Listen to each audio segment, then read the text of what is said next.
Yang pertama-tama marilah kita panjatkan puja dan puji syukur kehadirat Tuhan Yang Maha Esa karena, dengan limpahan rahmat-Nya dan inayahnya, sehingga kita dapat berkumpul, dapat berjumpa kembali dalam kelas bisnis Smart Edupreneur sore hari ini, dengan tema marketing. Oke, yang terhormat, kepada pembicara marketing pada sore hari ini yang saya cintai dan saya banggakan, teman-teman panitia Smart Edupreneur dan pastinya teman-teman yang ada di room yang selalu semangat dan selalu excited pada kelas-kelas yang, pada kelas-kelas yang udah berlalu dan yang akan datang. Oke, seperti pepatah, tak kenal maka tak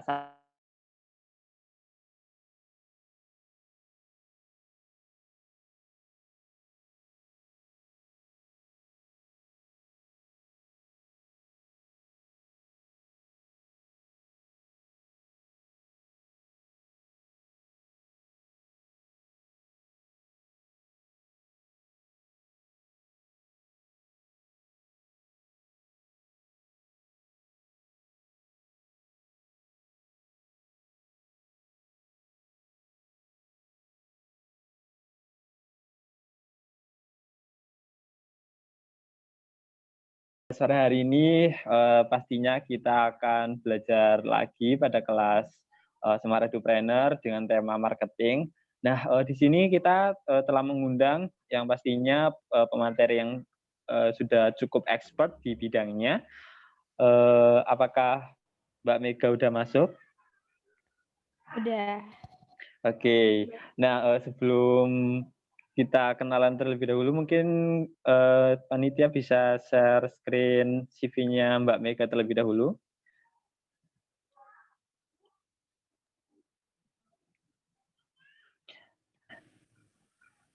Nah, pada sore hari ini kita dibersamai dengan, Mbak Mega Cynthia Andriani. Beliau adalah, alumni dari Universitas 11 Maret, jurusan Penyuluhan dan Komunikasi Pertanian. Nah, beliau kelahiran Lampung Tengah, 28 April 1996, masih dibilang cukup lumayan muda dan cukup expert pada bidang, bisnis. Oke, bisa scroll ke bawah, Kak.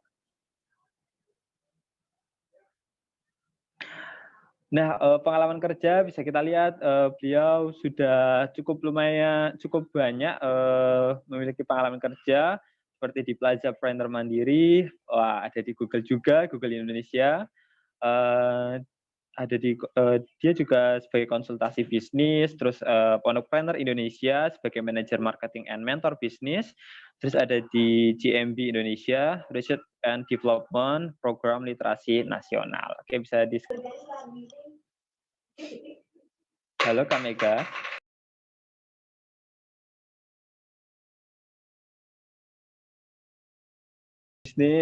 Udah berbisnis pasti tidak lepas dengan adanya marketing, karena, di sini karena marketing itu hubungannya dengan konsumen, dengan pasar yang pastinya itu sangat-sangat, dibutuhkan sekali dalam, kita berbisnis. Nah, kira-kira seperti apa sih, strategi marketing yang tepat, mencari pasar yang tepat, sesuai dengan bisnis kita.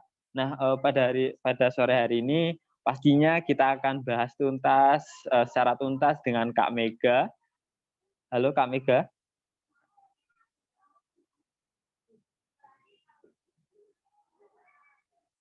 Udah punya bisnis atau belum nih? Belum, Kak. Udah belum, tapi, udah pasti udah ada rencana lah ya, mau berbisnis gitu? Wah mantap, pastinya nanti bakal dapat materi marketing nih, kalau udah punya bisnis, oke. Ya, sebelumnya saya mulai dulu. Bismillahirrahmanirrahim. Assalamualaikum warahmatullahi wabarakatuh. Selamat Waalaikumsalam. selamat sore semuanya. Sore, Kak. Ini, dari 100 berapa nih, 138 partisipan ini semuanya dari UNS kah atau dari berbagai kampus nih kalau boleh tahu? Kebetulan dari UNS semua, Kak. Oh gitu, khusus Iya. BEM gitu ya atau gimana? Khusus untuk, keluarga besar mahasiswa UNS, Kak. Oh gitu, Ja oke. iya. Berarti malah lebih enak lagi karena bener-bener alma materku tercinta deh pokoknya. Ya, mmm, alhamdulillahirobbilalamin, sore ini mohon maaf kalau agak terlambat sedikit, karena memang ya nggak sedikit sih, lumayan banyak juga. Karena di sini juga tadi asarnya jam 3:30, terus, nyiapin PPT buat dikirim dan lumayan lama ngirimnya dan download-nya juga kebetulan. Dan alhamdulillah ya kita masih diberi kesempatan karena kemarin sih waktu diundang itu saya masih di Solo. Terus karena saya pikir, ya udah sampai ngisi kelas ini di Solo gitu kan pikirnya, ternyata saya harus balik ke Lampung. Jadi otomatis koneksi segala macam harus aku siapin, bisa nggak nih gitu kan, deg-degan juga karena baru aja kemarin sampai di Lampung. Jadi hari ini kerja pertama di Lampung setelah baru aja sampai gitu. Oke, tapi senang banget ya ketemu sama teman-teman dari UNS, dari berbagai fakultas pastinya kita masih diberikan kesempatan untuk silaturahmi walaupun mungkin di sini semester ini ya, apa namanya, semester awal atau mungkin ada yang sudah semester akhir? Gimana panitia? Kebanyakan masih awal-awal, Mbak, Kak. Masih awal ya? 1 Oke, berarti sampai masih 5-an gitu. oh gitu. Tapi kalau panitianya juga masih muda-muda kan? Masih semester awal atau akhir? Pastinya masih muda, Kak. Oh, iya. Jadi kalau misalkan ada yang udah semester akhir, itu, ini ya, apa ya, maksudnya di pandemi kayak gini agak gimana gitu, maksudnya mempersiapkan skripsi mungkin dan sebagainya, tapi nggak masalah gitu. Yang jelas kita harus tetap ikhtiar gitu, walaupun berbagai kendala yang tidak kita kehendaki itu datang gitu. Nah, ini udah di-share screen sama panitia dan kemarin saya dapat tema tentang marketing. Jadi saya tanya marketingnya tentang apa gitu, karena marketing kan ada 2 ya, ada dari sisi offline dan sisi online. Dan kebetulan kan juga sebelumnya juga sudah diisi oleh banyak pemateri-pemateri ya. Dari pertama tuh ada Pak Fitra kalau nggak salah ya, benar? Benar, Kak. Terus ada Mas Rendra juga, benar? Iya, ada Kak Mas Iya. Renda juga. Terus ada siapa lagi setelah Kak Rendra, saya dan Pak Fitra, ada lagi mungkin?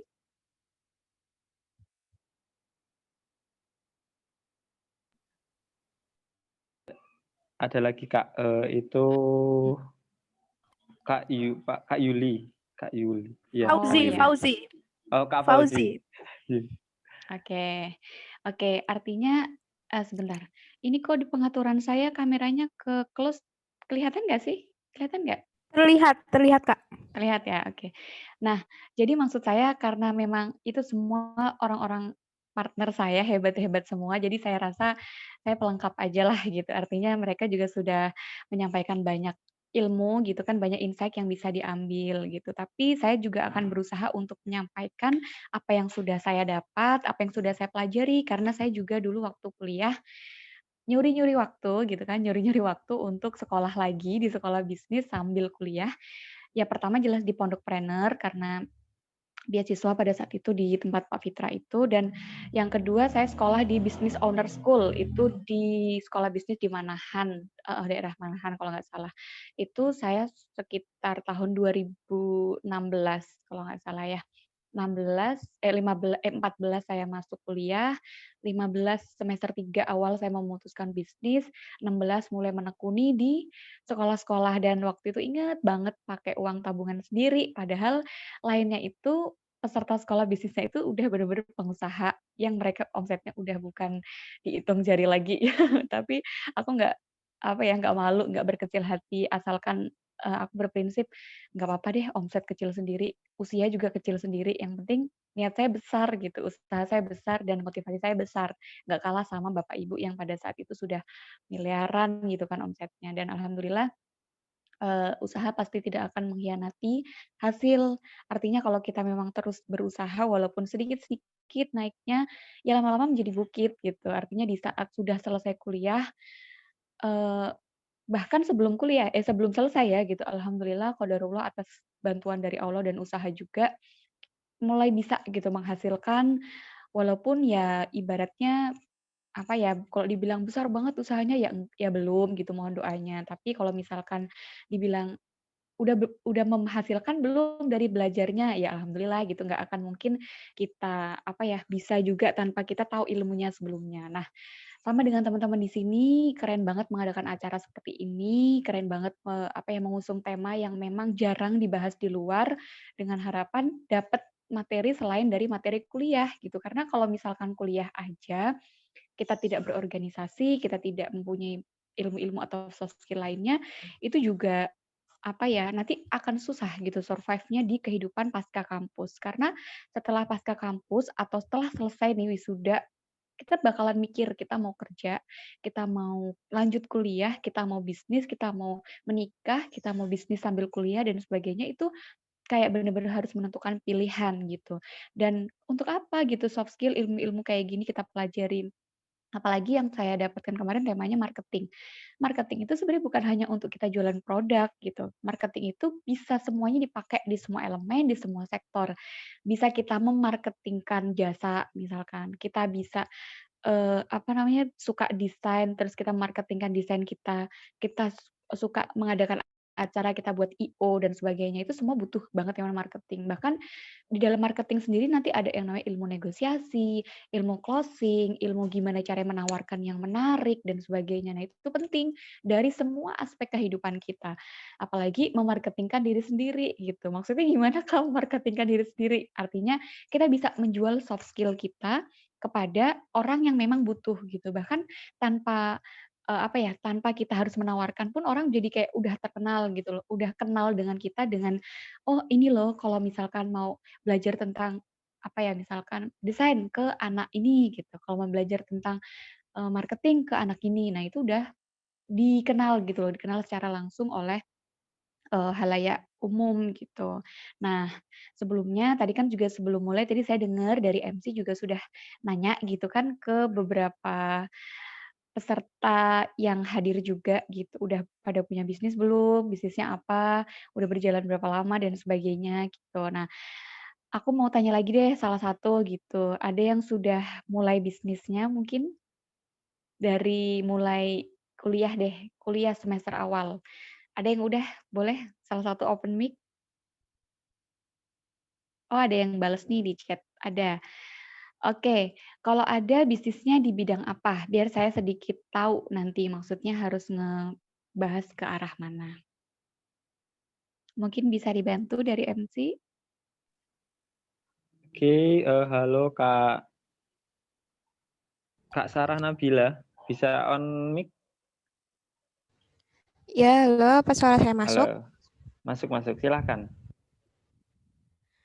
Jadi, saya bangun usaha ini dari SMA kelas 12. Jadi bukan dari mulai Usaha apa kuliah. tuh?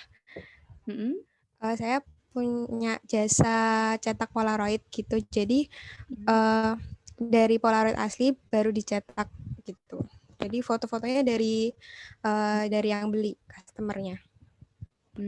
Itu dari SMA itu memang ada yang udah pernah ngajarin sebelumnya atau ya udah mulai aja gitu? Belum, saya baru kepikiran baru nyoba aja gitu buat nyoba buka bisnis. Oke. Tapi sampai sekarang masih berlanjut ya? Alhamdulillah masih.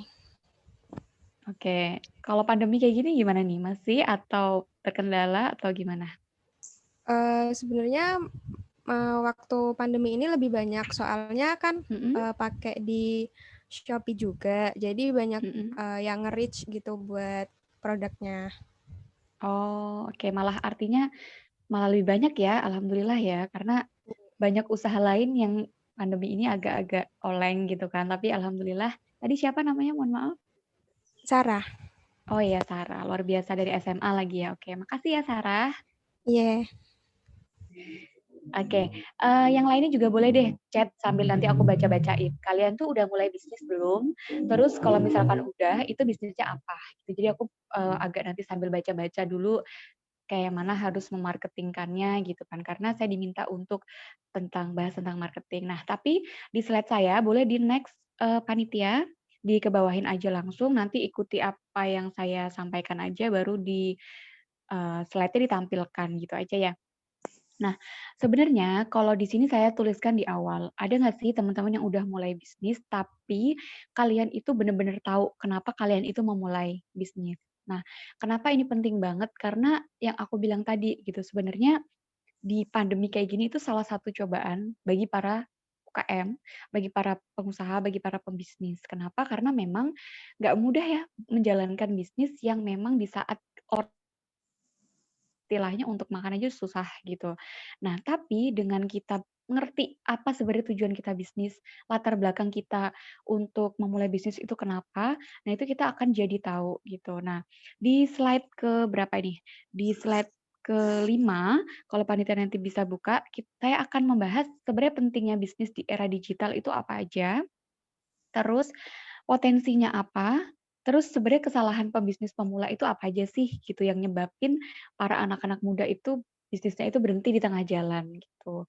Nah, di sini ada di slide ke-6 itu saya buat grafik yang saya ambil dari salah satu marketplace ternama juga yaitu Bukalapak, maaf Bukalapak. Nah, itu adalah prediksi tumbuhnya bisnis atau tren belanja online masyarakat Indonesia yang terus tumbuh gitu dari tahun ke tahun gitu. Artinya dulu kita ya jarang gitu ya, maksudnya orang yang belanja secara online. Tapi setelah orang sekarang mudah aksesnya, terus lebih males, apalagi lebih pandemi kayak gini, belanja sayur aja lewat online gitu kan, diantar sampai di rumah kayak gitu. Nah, itu artinya trennya itu semakin naik gitu. Digitalisasi itu semakin cepat, yang awalnya diprediksi untuk beberapa tahun ke depan nanti semua akses itu akan dijangkau oleh HP atau dengan genggaman tangan, ternyata dipercepat dengan adanya pandemi ini. Gimana enggak gitu, orang sekarang makan aja udah GoFood gitu loh, rata-rata udah GoFood. Dulu kita ya jarang banget gitu loh untuk GoFood, jarang banget untuk belanja sayuran tuh secara online, pasti harus datang langsung ke pasar gitu. Nah, terus pertanyaannya kalau ada yang belum mulai berbisnis atau berjualan, di slide ke-7 di slide di ke-7 saya bilang, "Terus kita harus jualan apa, Kak, untuk memulai usaha?" Gitu. Nah, jawabannya ada di slide selanjutnya. Ada banyak banget ya, kalau dari perempuan tuh ada mulai fashion, tas, terus ada juga kalau cowok tuh biasanya suka di elektronik, kayak misalkan HP, casing, power bank mungkin dan sebagainya. Itu digital gitu, bahkan ada yang jualan laptop, kosmetik kalau perempuan dan sebagainya itu banyak banget. Nah, persentase-persentase yang saya upload di slide itu adalah persentase terbanyak. Jadi misalkan kayak yang fashion itu masih tertinggi sampai saat ini 50%. Baju itu nomor 2, 29%, dan seterusnya sesuai dengan persentase yang ada di slide tersebut. Nah, pertanyaannya nih masuk ke tema yang sudah tadi saya bilang dari awal. Gimana Kak cara ngejualnya? Gimana Kak cara nge-marketinginnya gitu.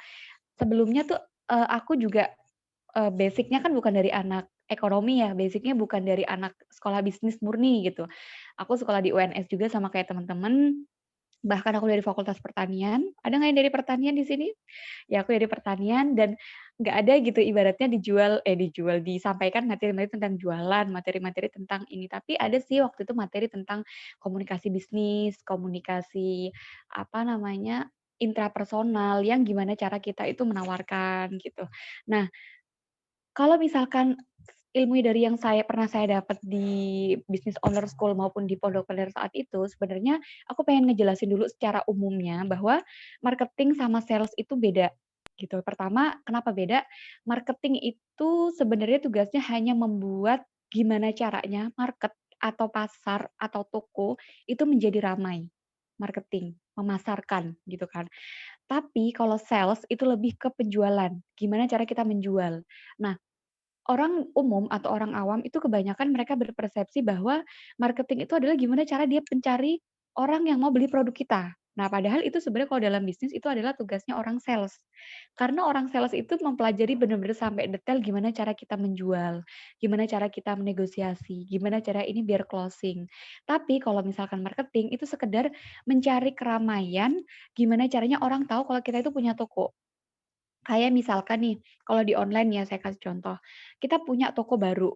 Nah, kita memasarkan dulu dengan cara, kita iklanin deh biar toko kita banyak yang tahu.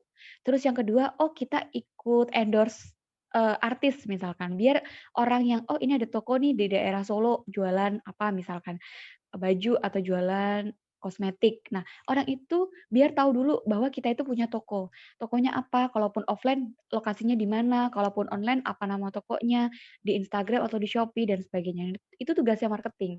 Selanjutnya lagi membuat keramaian lagi dengan cara apa? Tadi, oh kita adain giveaway dengan cara nanti siapa yang nge-follow akun kita, siapa yang ikut share akun kita, siapa yang nanti menang dalam kuis yang kita buat dalam giveaway itu, dia mendapatkan satu merchandise dari toko kita. Sebenarnya tujuannya bukan untuk merchandise-nya tadi, tapi tujuannya untuk membuat keramaian, biar orang tadi rame-rame untuk follow akun kita. Itu tugasnya dari marketing. Sekali lagi saya tegaskan bahwa marketing itu tugasnya hanya sebenarnya membuat keramaian. Gimana caranya orang benar-benar tahu, benar-benar datang berbondong-bondong ke tempat kita, bahwa kita jualan, dan selanjutnya pasti akan ada namanya orang nanya, "Mbak, ada nggak yang warna merah? Mbak, aku tertarik nih, ada nggak yang size ini?" Nah, itu baru nanti selanjutnya tugas dari sales. Tapi di Indonesia karena kita masih sifatnya UKM, artinya belum usaha besar, belum perusahaan dan sebagainya, antara marketing dan sales itu ya jadi satu, Mbak, gitu. Nggak yang apa ya, nggak ibaratnya nggak dipisah-pisah gitu. Selain karena belum memenuhi juga SDM-nya, ya belum memenuhi juga untuk membayar banyak segmen gitu kan, banyak karyawan gitu. Nah itu ya, itu sekedar pengantar dulu untuk bedanya antara marketing dan bedanya antara sales. Nah terus masuk ke slide saya tadi yang ke berapa nih, yang ke-9, gimana cara ngejualnya. Jadi ada di situ saya jelaskan ada namanya produk fisik, ada namanya produk digital, ada produk jasa, itu sama tuh bawahnya, ada produk jasa juga. Nah, kalau produk fisik contohnya gimana nih? Coba kalian komen. Kalian jualan apa? Baju, berarti kan tuh fisik, ya kan? Apalagi kalian jualannya? Saya jualan makanan, Mbak. Itu baju apa enggak fisik apa enggak kalau makanan? Masuk ya fisik. Jualan sepatu, oke itu fisik. Terus selanjutnya produk digital. Kayak apa sih produk digital? Ada yang udah pernah belum di sini jual produk digital? Coba deh kalian chat di kolom ini, eee, chat atau diskusi nanti coba ada yang bener nggak nih produk digital tuh kayak apa. Terus selanjutnya produk jasa, kayak yang tadi saya singgung di awal. Kalian punya kemampuan untuk desain, kalian tawarkan kemampuan kalian. Kak, saya bisa kalau ngedesain poster itu satu poster 50.000, itu desain artinya. Itu artinya produk jasa, karena jasa kalian itu membuatkan desain. Terus menjahit, jasa bukan? Ya, jasa, tapi karena biasanya kita kalau menjahit itu menjual produk juga, kayak baju, nah itu jadi berarti ada produk fisik, ada produk jasa. Tapi kalau produk digital nih, coba ada yang bilang Netflix, e-wallet, digital seperti bisnis afiliasi. Oke, benar. Nah, contoh afiliasi itu apa yang dijual dalam afiliasi tersebut? Tadi ada yang bilang juga kita jual misalkan e-book. Nah, itu juga produk digital. Kita jual software, kita jual aplikasi. Nah, itu sama dengan produk digital. Jadi, tahu ya bedanya antara fisik, itu jelas-jelas ada barangnya, jelas-jelas ada produknya. Kalau digital, sesuatu yang sebenarnya tidak ada fisiknya, tapi bisa kita jual dan menghasilkan. Kalau jasa, itu sesuatu yang sifatnya soft skill, yang memang kita miliki. Apapun itu, mau itu apa, jasa ibaratnya mentranslatekan, kalau misalkan dari Indonesia ke Inggris, membuatkan apa, teks, misalkan novel, puisi, menulis karya, itu jasa juga. Banyak deh macam-macam pokoknya jasa. Oke, next ke slide 10. Nah, ini masuk nih, perbedaan dari masing-masing tempat atau market yang untuk kita jualkan. Tadi ada yang bilang udah mulai jualan tapi masih offline karena bantu orang tuanya, karena jualannya frozen, oke. Terus ada juga yang udah mulai online kayak yang tadi Mbak Sarah melalui Shopee misalkan atau marketplace lainnya. Sebenarnya sama aja sih teman-teman, mau kita jualannya itu offline ataupun online, itu sama-sama kita jualan. Cuman kan nanti aku jelasin ada bedanya ya, pasti kita jualan ketemu langsung sama pembeli kita, atau kita yang tidak ketemu langsung.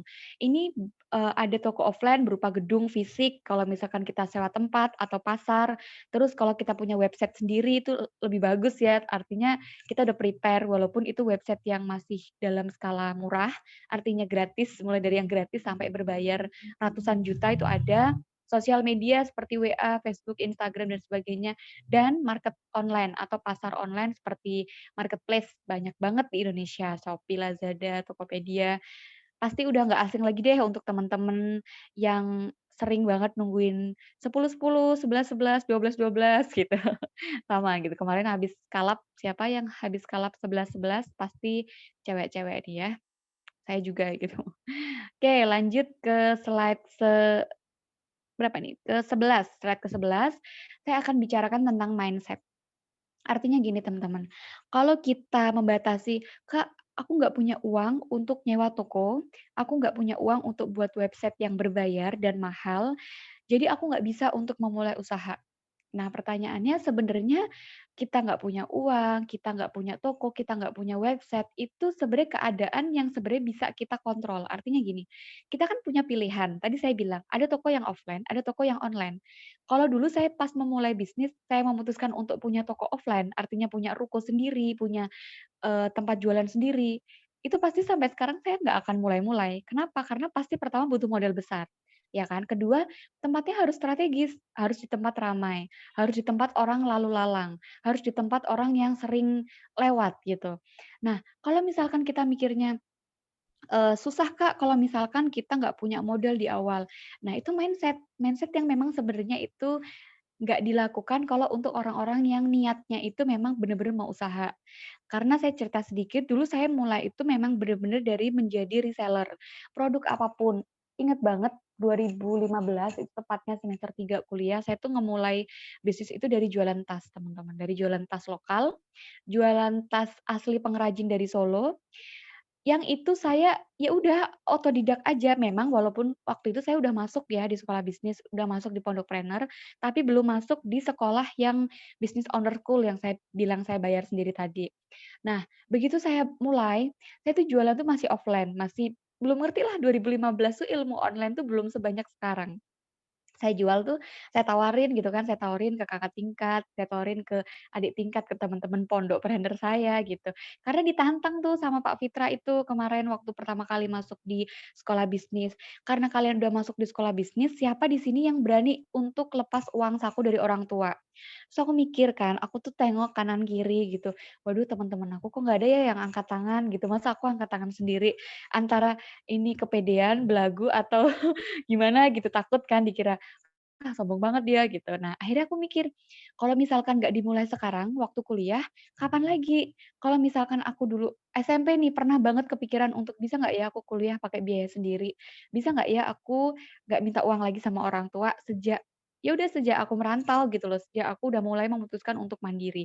Nah, singkat cerita, ketika aku mulai menawarkan secara offline dan yang beli ya satu 2 gitu kan, alhamdulillahnya ada gitu, dan aku udah memutuskan, "Oke, aku mulai saat ini, aku beraniin angkat tangan, artinya kalau aku udah, menerima challenge dari Pak Fitra tersebut, aku beranikan untuk nggak minta lagi uang saku sama orang tua. Akhirnya aku telepon ke orang tua, telepon ke rumah, aku bilang, "Bu, besok bulan depan aku udah nggak usah dikirimin uang bulanan lagi," gitu. Kalau orang tuaku yang bingung, "Loh, kenapa? Nanti kamu makannya gimana? Terus kan kamu ngerantau, bayar kos gimana dan sebagainya."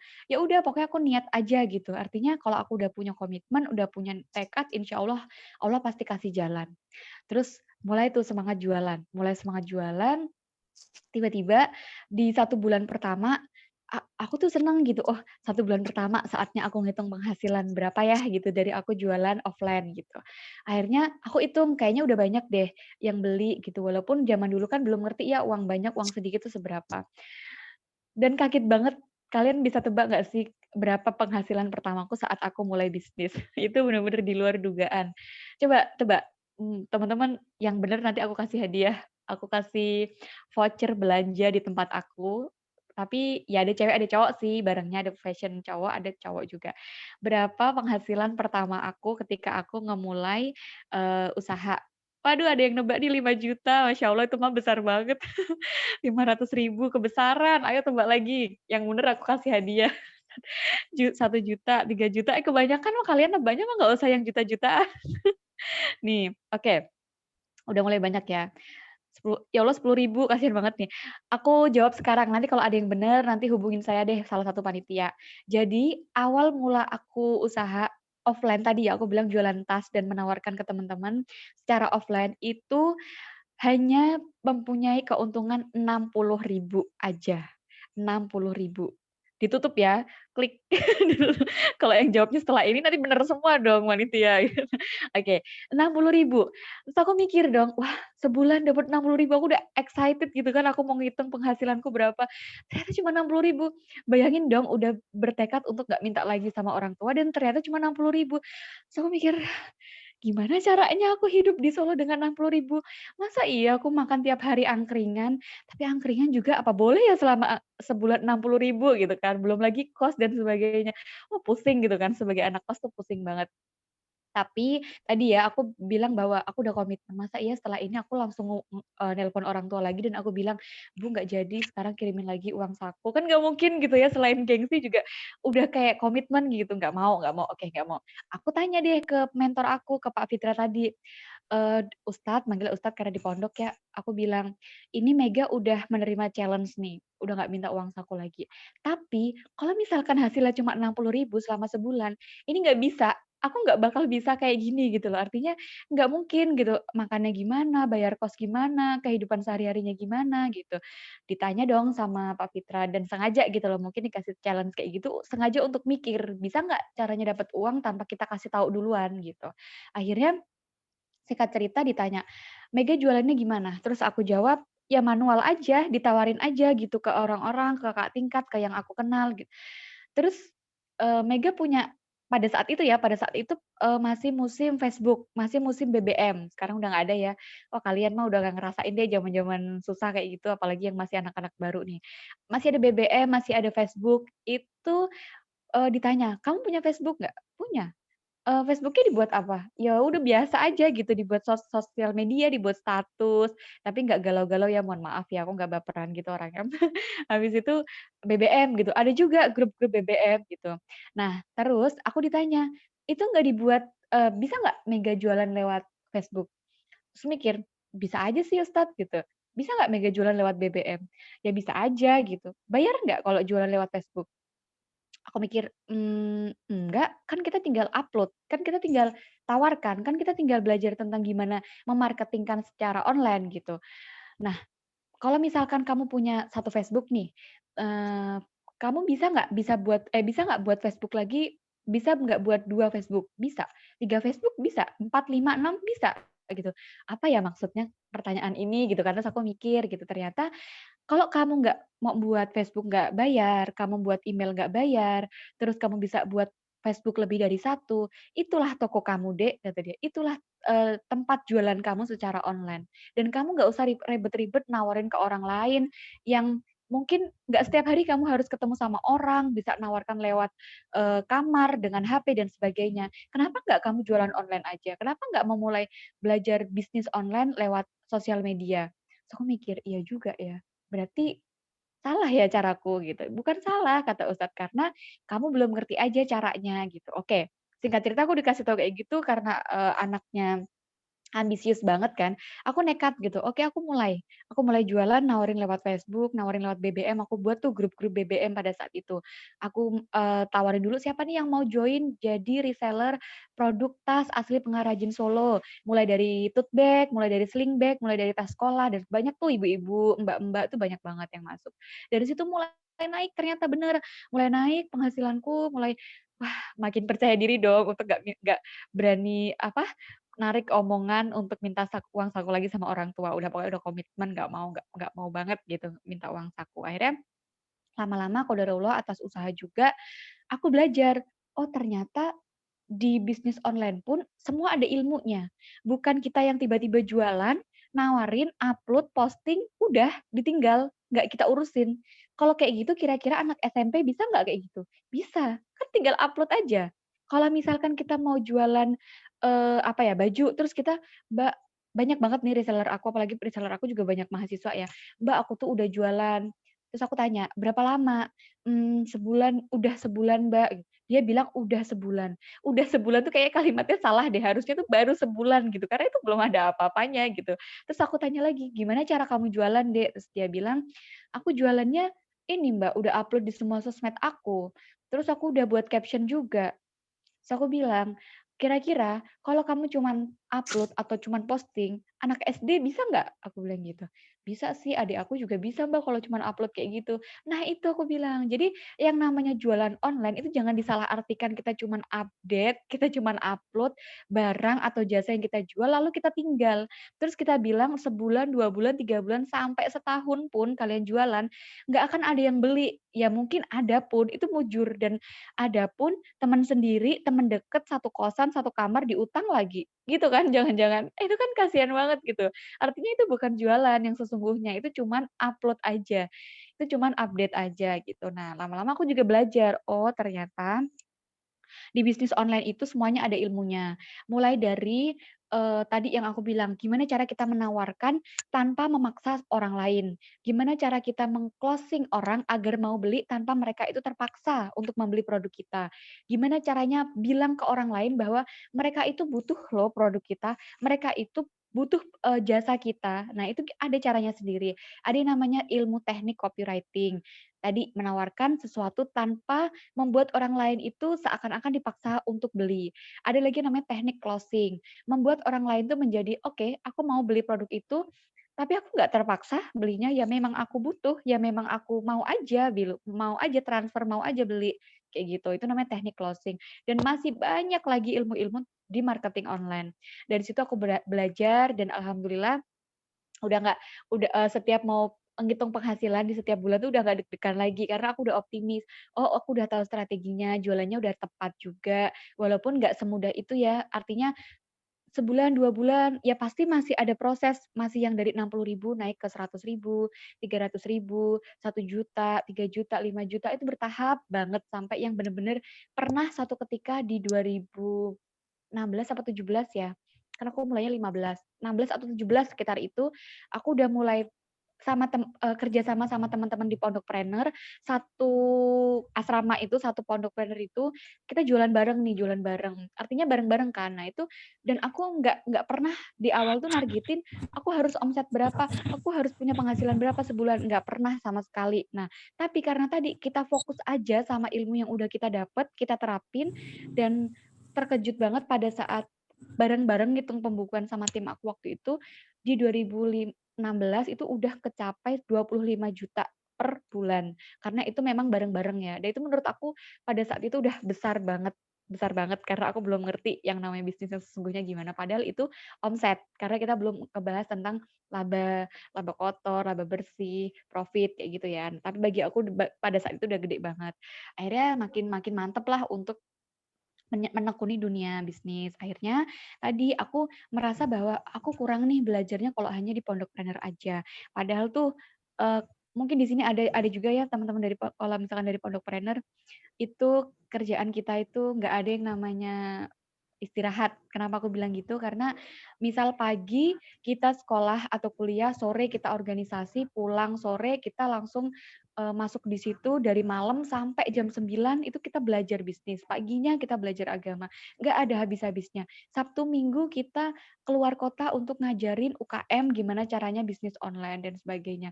Tapi aku ngerasa bahwa kalau aku ngerasa ilmu ini kurang, ya udah aku daftar lagi di sekolah bisnis lain.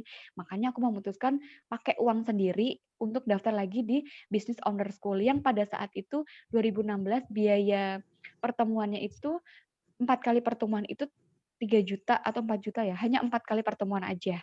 Dan 1 kali pertemuan itu cuman durasinya 2 jam. Bagi aku itu mahal banget apalagi itu mahasiswa baru, harus ngeluarin uang tabungan segitu, kalau nggak niat, kalau nggak nekat, itu kayaknya ya udah deh mending mending apa namanya, maksudnya kuliah aja, nggak usah ngapa-ngapain gitu, nggak usah neko-neko. Tapi tadi sekali lagi kita harus tahu strong why. Kita harus tahu alasan terkuat kita memulai bisnis. Apakah itu ingin bantu orang tua? Apakah itu ingin punya penghasilan sendiri? Apakah pengen buka lapangan pekerjaan? Dan masih banyak lagi alasan-alasan lain yang memperkuat kita nggak gampang putus semangat di tengah jalan. Karena ya tadi ya, apalagi namanya pengusaha, penghasilannya nggak banyak. Misal hari ini banyak, kalau kata Ustadz gitu, buat iming-iming. Misal bulan ini banyak, bulan depannya banyak banget. Gitu. Nggak pasti gitu loh, artinya kita nggak bisa kontrol berapa penghasilan kita gitu.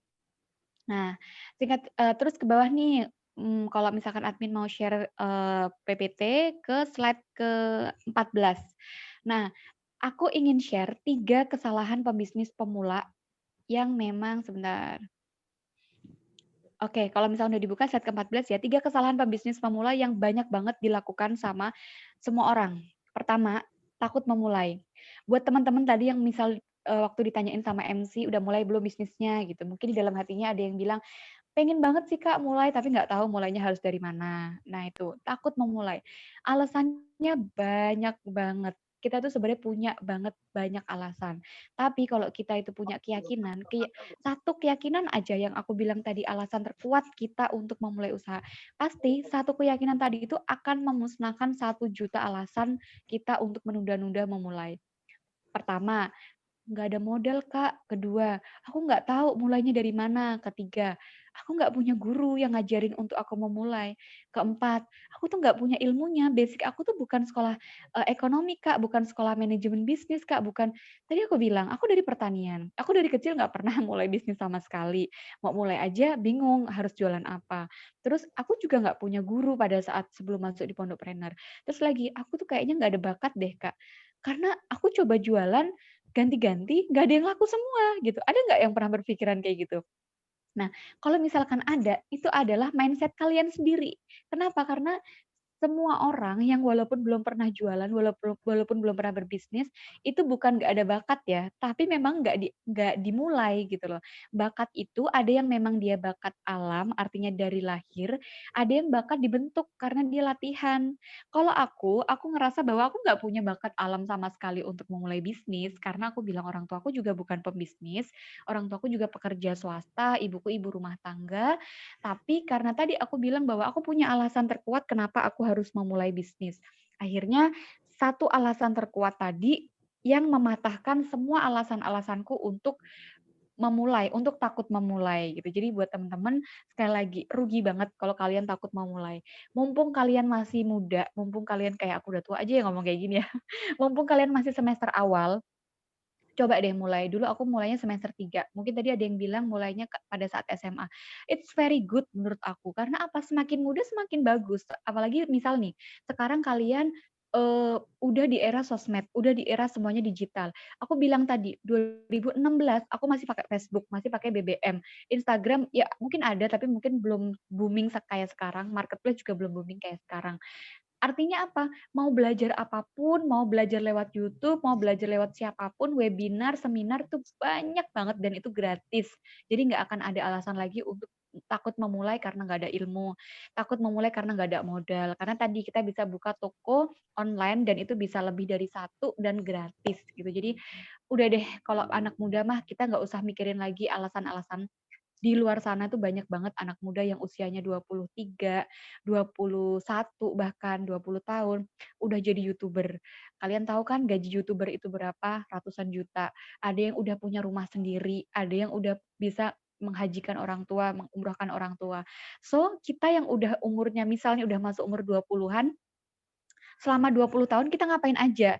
Terus kalau nggak mulai di umur 20 tahun, mau mulai di umur berapa gitu loh. Jadi pikirin itu deh. Kalau misalkan kita mikirnya, ah nanti aja Kak tunggu lulus kuliah, ah nanti aja Kak tunggu udah selesai kuliah, udah kerja, baru bisnis.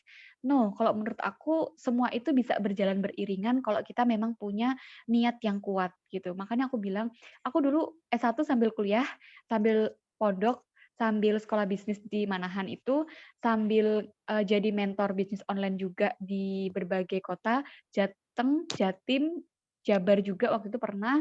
Terus aku juga sambil penerima beasiswa aktivis sehingga aku harus berkomitmen mentoring di beasiswa, tahu sendiri Bakti Nusa itu kencang banget kegiatannya.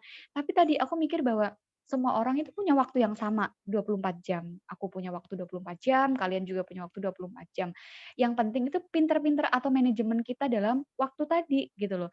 Kalau misalkan teman aku nih 24 jam, ada yang dia bisa bisa sambil nulis buku, bukunya udah terbit di Gramedia banyak banget, ada yang sambil usaha, ada yang sambil kuliah, kok dia bisa ya? Nah, kenapa kita punya waktu 24 jam, kok nggak bisa gitu loh. Artinya bukan bukan mau membandingkan antara skill dia sama skill kita, bukan masalah itu, tapi masalah waktu. Kalau dia bisa manajemen, kita cuman dalam 24 jam itu tidurnya 20 jam gitu kan kerjanya atau kuliahnya cuma 4 jam, itu mah bagi aku, kebangetan banget gitu loh. Atau yang masih hobinya rebahan, scroll-scroll Instagram sampai berjam-jam, scroll-scroll temennya, scroll-scroll mantannya gitu kan, aduh nggak penting banget gitu loh. Artinya bukan bukan itu yang harusnya kita lakukan saat kita masih muda. Harusnya ketika kita muda itu habiskan waktu untuk memulai apapun, gagal nggak masalah, jatuh bangun lagi, bangkrut bangun lagi, selama kita prinsip aku gini dulu, selama kita masih pakai alma mater, mau kita jatuh, mau kita rugi, mau kita jualan, apa namanya kalau kalau mau ada acara tuh kalian danusan ya? Heeh, danusan, mau kalian jualan gorengan, mau kalian jualan nawarin apapun, itu masih afdol, itu masih pantes. Kenapa? Karena kalian masih pada masa mencoba, masih pada masa memulai gitu loh. Tapi ketika kalian udah wisuda nih, kalian udah melepas alma mater itu, kalian pasti ditanya, "Kerja di mana? Sekarang usaha apa? Sekarang kegiatannya apa?" Nah, coba, kalau kalian tadi memulainya itu nanti Kak, setelah selesai kuliah baru aku mulai usaha, terlambat nggak kira-kira ketika tetangga kita nih yang hobinya julid gitu kan, nanya ke kita, "Sekarang apa kegiatannya?" Nggak ngapa-ngapain, masih nunggu kerjaan, masih mau mulai usaha." Nah, itu telat bagi aku. Nah, kalau kita udah merintisnya sejak mulai kuliah, sejak awal, ketika kita udah lulus, mau kita belum kerja, tapi kita udah punya usaha, bahkan kalau misalkan udah bertahun-tahun ya insya Allah udah berkembang ya, usaha kita tinggal ngembangin aja. Itu kita mau ditanya orang juga fine-fine aja gitu loh. Kita bisa menjawab dengan lantang, "Saya lagi ngembangin usaha, saya lagi, misalkan saya ada kantor di Solo, saya ada tim di Solo dan sebagainya gitu. Artinya itu udah, mudah gitu loh kalian akan jawab ke orang-orang gitu sebagai pembuktian bahwa kalian tuh selama kuliah nggak hanya kupu-kupu, kuliah pulang, atau kura-kura, kuliah rapat, atau apa deh sebutan-sebutan itu. Jadi, jadilah aktivis yang the real aktivis, artinya bukan yang cuman sok sibuk, sok produktif, tapi nggak menghasilkan apa-apa. Menghasilkan itu bukan hanya menghasilkan uang ya, menghasilkan karya, menghasilkan apapun gitu loh. Kalian jago karya tulis, buat karya tulis, jago tadi aku bilang, apapun soft skill kalian jual. Apapun yang kalian bisa mulai, tanpa harus menunggu nanti, tanpa harus menunggu tapi. Nah, yang kedua nih, slide selanjutnya, Mbak. Kesalahan kedua adalah nggak punya mentor. Tadi aku bilang, aku di awal cuman penghasilan 60.000. Nah, kalau misalkan aku diem aja, aku terus aja menjalani, ya udah deh yang penting aku jualan aja terus, nanti kan lama-lama penghasilanku naik. Mungkin mikirnya gitu ya. Tapi tadi kalau misalkan kita sekolah, nggak ada gurunya, nggak ada yang ngajarin, terus kalau kita salah nggak ada yang ngebenerin, kira-kira akan maju nggak usaha kita? Kan enggak gitu. Makanya aku tadi bilang, kan aku udah berkomitmen untuk nggak minta uang saku sama orang tua. Tapi kalau penghasilan aku cuma 60.000, kira-kira ada yang salah nggak nih dengan yang aku lakuin? Ya mungkin memang baru sebulan, nggak bisa dipatok juga apakah itu salah atau enggak. Tapi kalau misalkan ada cara atau ada ilmunya yang harus kita pelajari untuk bisa ngembangin, kenapa kita nggak tanya sama guru kita? Makanya saya tanya ke Pak Fitra gitu, gimana caranya untuk menghasilkan yang banyak dan tadi bisa memenuhi kehidupan aku, nggak yang cuma 60.000 aja gitu. Nah, ternyata setelah ditanya, aku jadi tahu kan, "Oh iya ya, kenapa nggak aku jualan online aja? Oh iya, kenapa nggak aku jualannya lewat sosmed aja? Kan aku punya selama ini, kenapa aku anggurin?" Gitu loh. Nah, kesalahan-kesalahan tersebut tuh pasti udah dilakukan sama guru kita. Tujuannya punya mentor itu bukan buat keren-kerenan ya, maksudnya gini, "Loh, Mbak, berarti kalau misalkan kita punya mentor, kita harus sekolah bisnis dulu dong?" No, kita tuh punya mentor itu bisa dari siapapun. Misal tadi saya bilang, kita punya orang tua seorang pengusaha, minta ajarin aja, tanya aja, gimana sih dulu melewati, misalkan kayak gini, harus memarketingkan secara offline aja. Gimana caranya dulu memulai kok bisa sekarang tuh besar. Punya saudara, punya tetangga, punya siapapun itu bisa kita jadikan mentor. Bilang aja ke mereka, "Boleh nggak aku belajar usaha sama, Bapak? Boleh nggak aku belajar usaha sama om, tante, dan sebagainya?" Gitu. Jadi nggak harus namanya punya mentor itu memulai, sekolah bisnis dulu gitu. Nah, kebetulan karena memang aku dulu di Pondokpreneur, terus aku di Business Owner School, ya aku punya mentor, artinya bener-bener mereka pelaku usaha gitu. Tapi kan nggak harus ya kita ikut kayak gitu dulu. Nanti jadi alasan lagi nih, "Kak, aku nggak ikut sekolah bisnis, makanya aku nggak punya mentor." Nah, itu salah banget. Jadi nggak harus. Kenapa, kalau kalau aku bilang, keuntungan kita punya mentor itu tadi, kita bisa mengakselerasi Pendapatan. Jadi akselerasi itu mempercepat ya. Misalkan kayak tadi aku bilang, kalau misalkan aku dulu nggak tanya sama mentor, aku cuman ngejalanin aja ya udah 60.000 naik jadi 80.000 jadi 100.000, mungkin itu lama. Tapi kalau aku nanya ke mentor, ini yang salah apa? Aku harus melakukan apa? Aku harus kayak gimana? Aku harus ngelakuin apa lagi setelah ini? Nah, itu kan artinya oke, jadi lebih cepat gitu loh. Nah, mempercepat pendapatanku untuk semakin banyak dan aku membuktikan sendiri gitu. Nah, mentor itu nggak hanya satu, teman-teman, jadi ada banyak. Kalau aku sih karena aku menggelutinya itu bisnis online, yang tadi aku sebutkan, ada banyak banget ilmunya kan. Misal teknik copywriting itu aku, berguru atau, eee, mentoring-nya itu sama Dewa Eka Prayoga. Itu salah satu teknik copywriting yang handal banget gitu, pengusaha yang handal banget di bidang copywriting.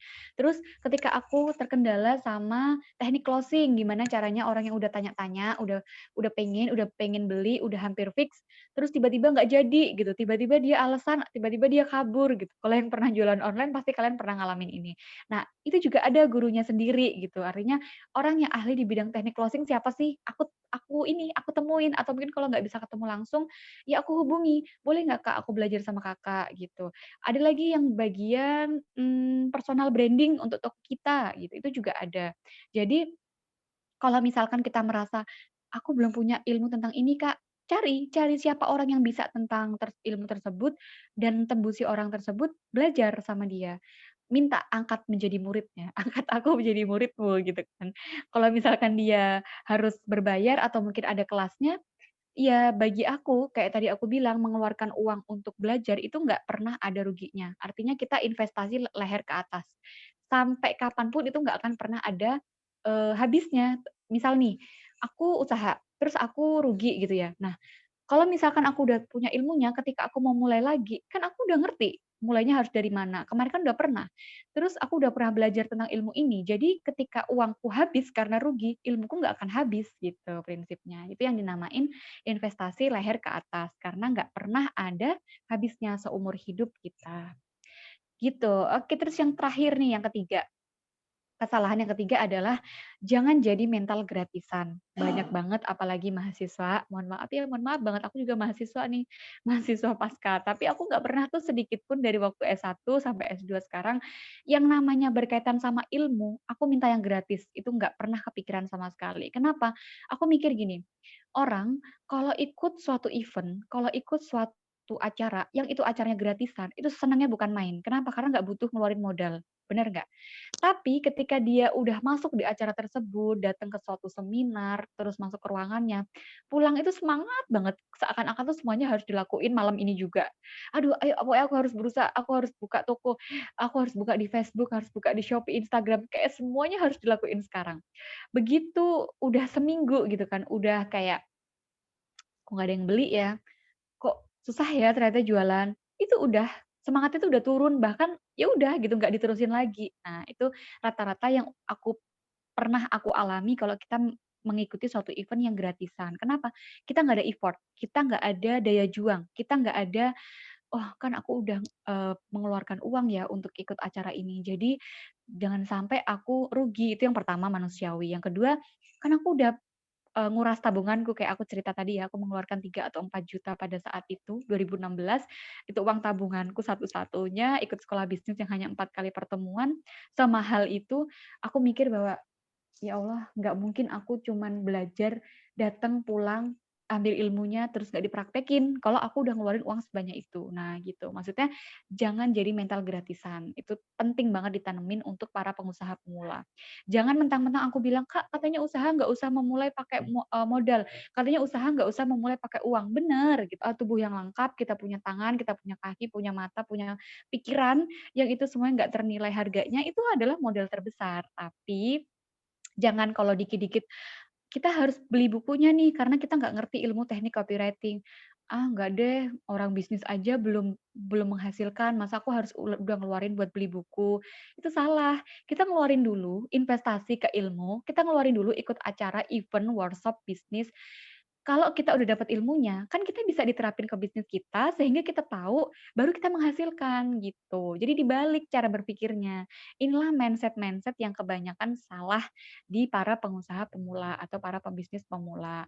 Nah gitu. Oke, Itu ya 3 kesalahan pebisnis pemula tadi. Yang pertama adalah takut memulai, yang kedua itu tidak punya mentor, yang ketiga itu bermental gratisan. Sebenarnya masih banyak, tapi kan yang sering aja yang aku sampaikan gitu.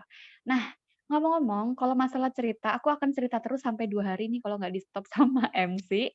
Kira-kira gimana nih? Waktuku sampai kapan MC atau kalian tidur nggak sih dengerin aku?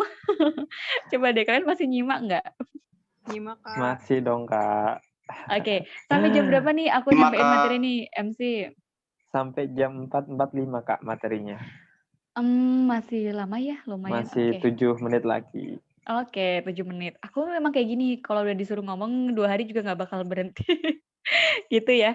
Jadi, aku nih kangen banget ngisi offline. Biasanya kalau ngisi di UNS tuh, aku sindir-sindir tuh anak-anak mahasiswa UNS, karena aku sendiri kan ngerti ya, maksudnya gimana gimana perjuangan aku dulu ngemulai, gimana mental aku yang awalnya belum dibuka apa-apa pengennya gratisan gitu kan, dimana mental aku yang awalnya takut mau mulai, setiap aku ngisi di acara-acara, kampus gitu kan, terutama yang UNS karena berani kan, maksudnya aku selalu alma mater sendiri gitu, "Udah kalian tuh ngapain sih takut?" Gitu, "Kalian tuh ngapain sih banyak alasan? Kalau kalian sekarang aja mau mulai banyak alasan, ya gimana kalian mau ngerasain kayak orang-orang di luar sana yang udah punya penghasilan sejak muda, yang udah punya banyak karya sejak muda, kalau hal-hal sepele kayak gini aja masih dijadiin alasan gitu. Jadi udahlah nggak usah buang jauh-jauh rasa takut. Kalau masalah rugi, kalau masalah nggak berhasil, kalau masalah banyak tantangan itu pasti ya. Nggak bisa yang namanya kita itu memulai terus langsung berhasil, itu nggak mungkin. Jadi kalau kata guru bisnis saya, percobaan pertama itu adalah, kayak senjata pertama kita menentukan untuk kalau ini nanti nggak berhasil, mau lanjut apa enggak, itu. Jadi kalau misalkan mental kalian itu mental receh ya aku bilang, mental nggak kuat gitu kan, ya udah ketika kalian baru seminggu atau sebulan ngemulai terus nggak ada yang beli, alasannya adalah, "Kak, aku berhenti, aku nggak punya bakat jualan." Selesai. Udah nggak ada perjuangan sama sekali lagi, nggak ada, upaya sama sekali lagi, gitu. Itu. Oke lanjut di slide ke berapa nih? Slide ke-20. Itu yang aku ceritain tadi ya perjalanan bisnis aku dimulai dari 2014 sampai 2018 aku di Pondokpreneur Indonesia. Terus di slide selanjutnya itu pada saat mentoring bisnis online untuk Bapak Ibu di daerah Jawa Barat, waktu itu terjauh Cirebon, Jawa Timurnya macam-macam ya, Magetan, Madiun segala macam, Jawa Tengah udah Solo Raya insya Allah udah merata semua.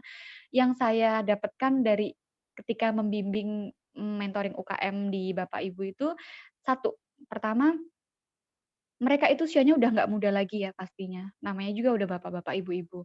Tapi semangat mereka juga luar biasa. Nggak banyak nggak sedikit yang ketika, datang ke acara, itu mereka masih pakai seragam kerja.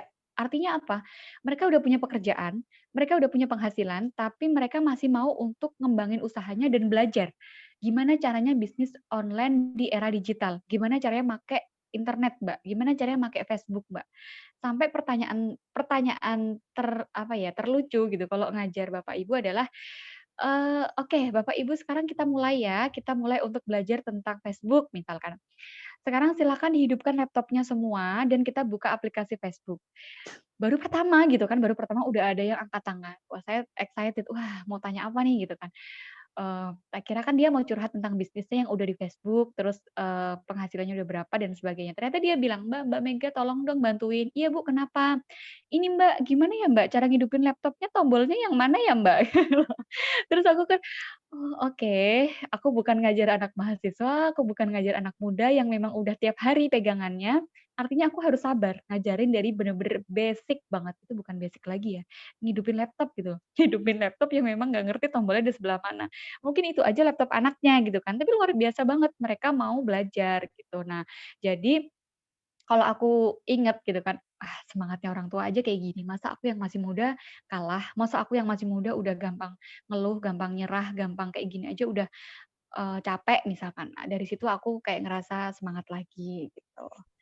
Nah, di slide bawahnya itu pada saat aku wisuda di tadi yang aku bilang di sekolah bisnis di satunya, di Business Owner School di daerah Manahan, itu mentor saya, Coach Ridwan, di daerah Malang, itu inget banget aku itu di wisuda termuda, karena memang peserta termuda, karena yang lainnya Bapak Ibu pengusaha semua. Dan ya tadi yang aku bilang, walaupun aku termuda, omset terkecil nggak masalah, yang penting semangatku besar, motivasiku besar, nggak kalah sama Bapak Ibu yang ada di ruangan pada saat itu. Dan pada saat di wisuda juga Coach Ridwan juga bilang bahwa mengapresiasi artinya masih sangat muda sekali kok udah berani untuk gabung bareng yang teman-temannya itu semuanya udah besar-besar, penghasilannya, usahanya, bahkan udah punya cabang. Terus aku bilang, ya insya Allah kalau misalkan nanti aku niat, aku akan menyusul seperti peserta-peserta lainnya yang ada di sini gitu. Jadi nggak ada yang menutup kemungkinan. Terus yang selanjutnya itu beberapa record di media apa namanya cetak ya. Yang terakhir sebenarnya ada di media Indonesia, koran media Indonesia, koran nasional. Sebenarnya kalau aku sih pribadi gini, ya pernah sih punya cita-cita kayak, "Ih pengen ya gitu, masuk di media, media TV, media cetak, media apapun." Cuman niatnya apa gitu. Dulu aku pernah kepikiran, ya niatnya apa dulu kalau misalkan pengen diliput karena suatu karya, it's keren banget gitu loh. Kalau misalkan diliput karena suatu yang kontroversi kan ya mempermalukan banyak pihak gitu loh, alma mater, keluarga dan sebagainya gitu. Dan aku berpikir bahwa suatu kebaikan ketika kita diliput, ketika kita masuk media dan itu dibaca sama orang lain dan menimbulkan semangat bagi orang yang membaca, itu bagus banget gitu loh. Artinya bukan buat, keren ya dia udah pernah masuk koran, kerennya dia udah pernah masuk TV, tapi kalau dia nggak bisa membuat itu menjadi apa ya, kayak motivasi untuk orang lain, ya sama aja, itu berarti niatnya salah gitu, niatnya cuman buat keren-kerenan aja. Nah, aku, pernah punya cita-cita kayak gitu dan aku niatkan gitu loh, aku luruskan lagi, oke, aku pengen diliput di media, tapi dengan suatu karya yang ketika orang membaca, baik itu orang tuanya, baik itu anaknya langsung, termotivasi untuk lebih baik dari aku, lebih sukses dari aku, lebih bagus usahanya dari aku, kayak gitu. Makanya dari judul-judulnya pun juga, ya aku seneng gitu, ada yang ini cuma satu ya yang masuk, waktu itu ada 3 sih, ada yang judulnya tuh "Stop minta uang saku, saatnya bantu orang tua." Kayak gitu kan maksud aku kayak, tujuan aku pengen ngasih pesan ke orang yang ngebaca bahwa, "Yuk kita mulai bantu ringankan beban orang tua kita dengan minimal nggak minta uang saku. Kedua, kalau bisa kita biayain kuliah kita sendiri. Ketiga, kalau kita bisa, kita kirim gantian uang ke orang tua. Karena kalau nggak sekarang, kapan lagi? Kita kan nggak ada yang pernah tahu ya sampai kapan usia orang tua kita." Gitu. Terus di next slide, nah itu tuh tips-tips langkah meraih impian versi Mega ya. Versi Mega yang pertama, dahulukan urusan-urusan yang sifatnya akhirat, artinya kita jangan sampai membuat usaha kita itu menjadi melupakan hal-hal pokok gitu, hal-hal wajib yang harusnya kita lakuin. Bahkan kalau dalam, agama saya dianjurkan untuk banyak bersedekah agar usaha kita makin besar dan saya sudah membuktikan sendiri. Artinya, sebagian dari rezeki kita kan bukan sepenuhnya rezeki kita ya, ada hak-hak orang lain yang memang harus dikasih atau dikeluarkan. Yang kedua, gapailah ridho orang tua, terutama ibu kita. Jangan sampai kita kuliah sambil usaha, tapi ternyata ibu kita nggak ridho atau orang tua kita nggak ridho, pengennya disuruh usaha aja pengennya disuruh kuliah aja, nggak usah neko-neko misalkan. Itu gimana cara tipsnya kita untuk merayu, bukan merayu sih ya, membuat menjadi ridho gitu loh, agar yang kita jalani juga lancar gitu, itu ada tipsnya. Aku juga ngejalanin itu awalnya, karena di awal juga pasti yang namanya orang tua itu mikirnya, ya udah kuliah aja, sekolah aja yang bener, nggak usah sambil bisnis, nggak usah sambil macem-macem. Kenapa sih orang tua bilang gitu? Karena takut gitu loh, takut maksudnya nanti nilai kita jadi turun, nanti kita jadi nggak fokus kuliahnya, nanti jadi lama kuliahnya. Tapi harus komit, kita bener-bener komitmen kalau kita udah memutuskan satu hal, ya udah jangan sampai kita mengkambing hitamkan, "Oh gara-gara bisnis nih kuliahku jadi keteteran, oh gara-gara kuliah nih bisnisku jadi omsetnya turun," gitu. Kayak gitu kan maksudnya, kesalahan kita sendiri ya, suruh siapa kamu memulai. Kalau misalkan kita udah berani terjun ke situ, ya udah mau kamu sambil kuliah, sambil bisnis, sambil apalagi misalkan organisasi, sambil kalian, BEM, sambil kalian ikut kompetisi, lomba dan sebagainya, nggak masalah gitu loh. Banyak kok teman-teman kita yang bisa membagi waktu di berbagai, apa ya, kegiatan gitu, nggak cuman satu doang, gitu. Terus yang selanjutnya konsisten dan fokus, walaupun pencapaian terbaik itu belum tentu dari percobaan pertama yang saya bilang tadi. Terus yang terakhir adalah tawakal. Jadi nggak selamanya usaha kita itu yang kita lakukan itu kan ikhtiar ya, teman-teman, mencoba. Kalau kita udah ikhtiar semaksimal mungkin tapi hasilnya belum memuaskan lah ibaratnya, itu kan ya udah gitu, berarti kan itu yang terbaik gitu loh dari Allah. Tapi ikhtiarnya dievaluasi juga, jangan sampai bilang kayak tadi yang aku contohin, baru sebulan terus udah nggak ada yang beli, terus memutuskan untuk, "Kayaknya aku nggak ada bakat, Kak. Kayaknya aku bukan di bisnis, Kak, jalannya." Kayak gitu. Karena ikhtiarnya belum maksimal menurut aku gitu. Jadi, kalau kita mau mengevaluasi ikhtiar kita itu bisa dinilai dari kita udah ngelakuin apa aja, kita udah belajar kemana aja, kita udah baca buku apa aja, lingkungan kita kayak gimana, teman-teman kita mendukung apa yang sedang kita jalani apa enggak, dan sebagainya gitu. Baru selanjutnya kita tawakal, kita serahkan semuanya, gitu. Oke, mungkin itu udah terlambat 3 menit ya, 45. Oke, gitu aja mungkin saya kembalikan lagi ke MC, kalau ada ya sesi tanya jawab, monggo silakan. Oke, terima kasih Kak Mega, cukup materinya benar-benar mantap banget lah Mbak. Oke teman-teman, karena sesi materinya udah selesai, kita bakal buka sesi Q&A, sesi tanya jawab. Kita akan buka satu termin terlebih dahulu dengan 3 penanya. Silakan buat teman-teman yang ingin bertanya langsung saja melalui room chat dengan format nomor peserta _season_ nama lalu pertanyaannya. Silakan bisa langsung dituliskan, diutarakan di kolom chat buat teman-teman yang ingin bertanya.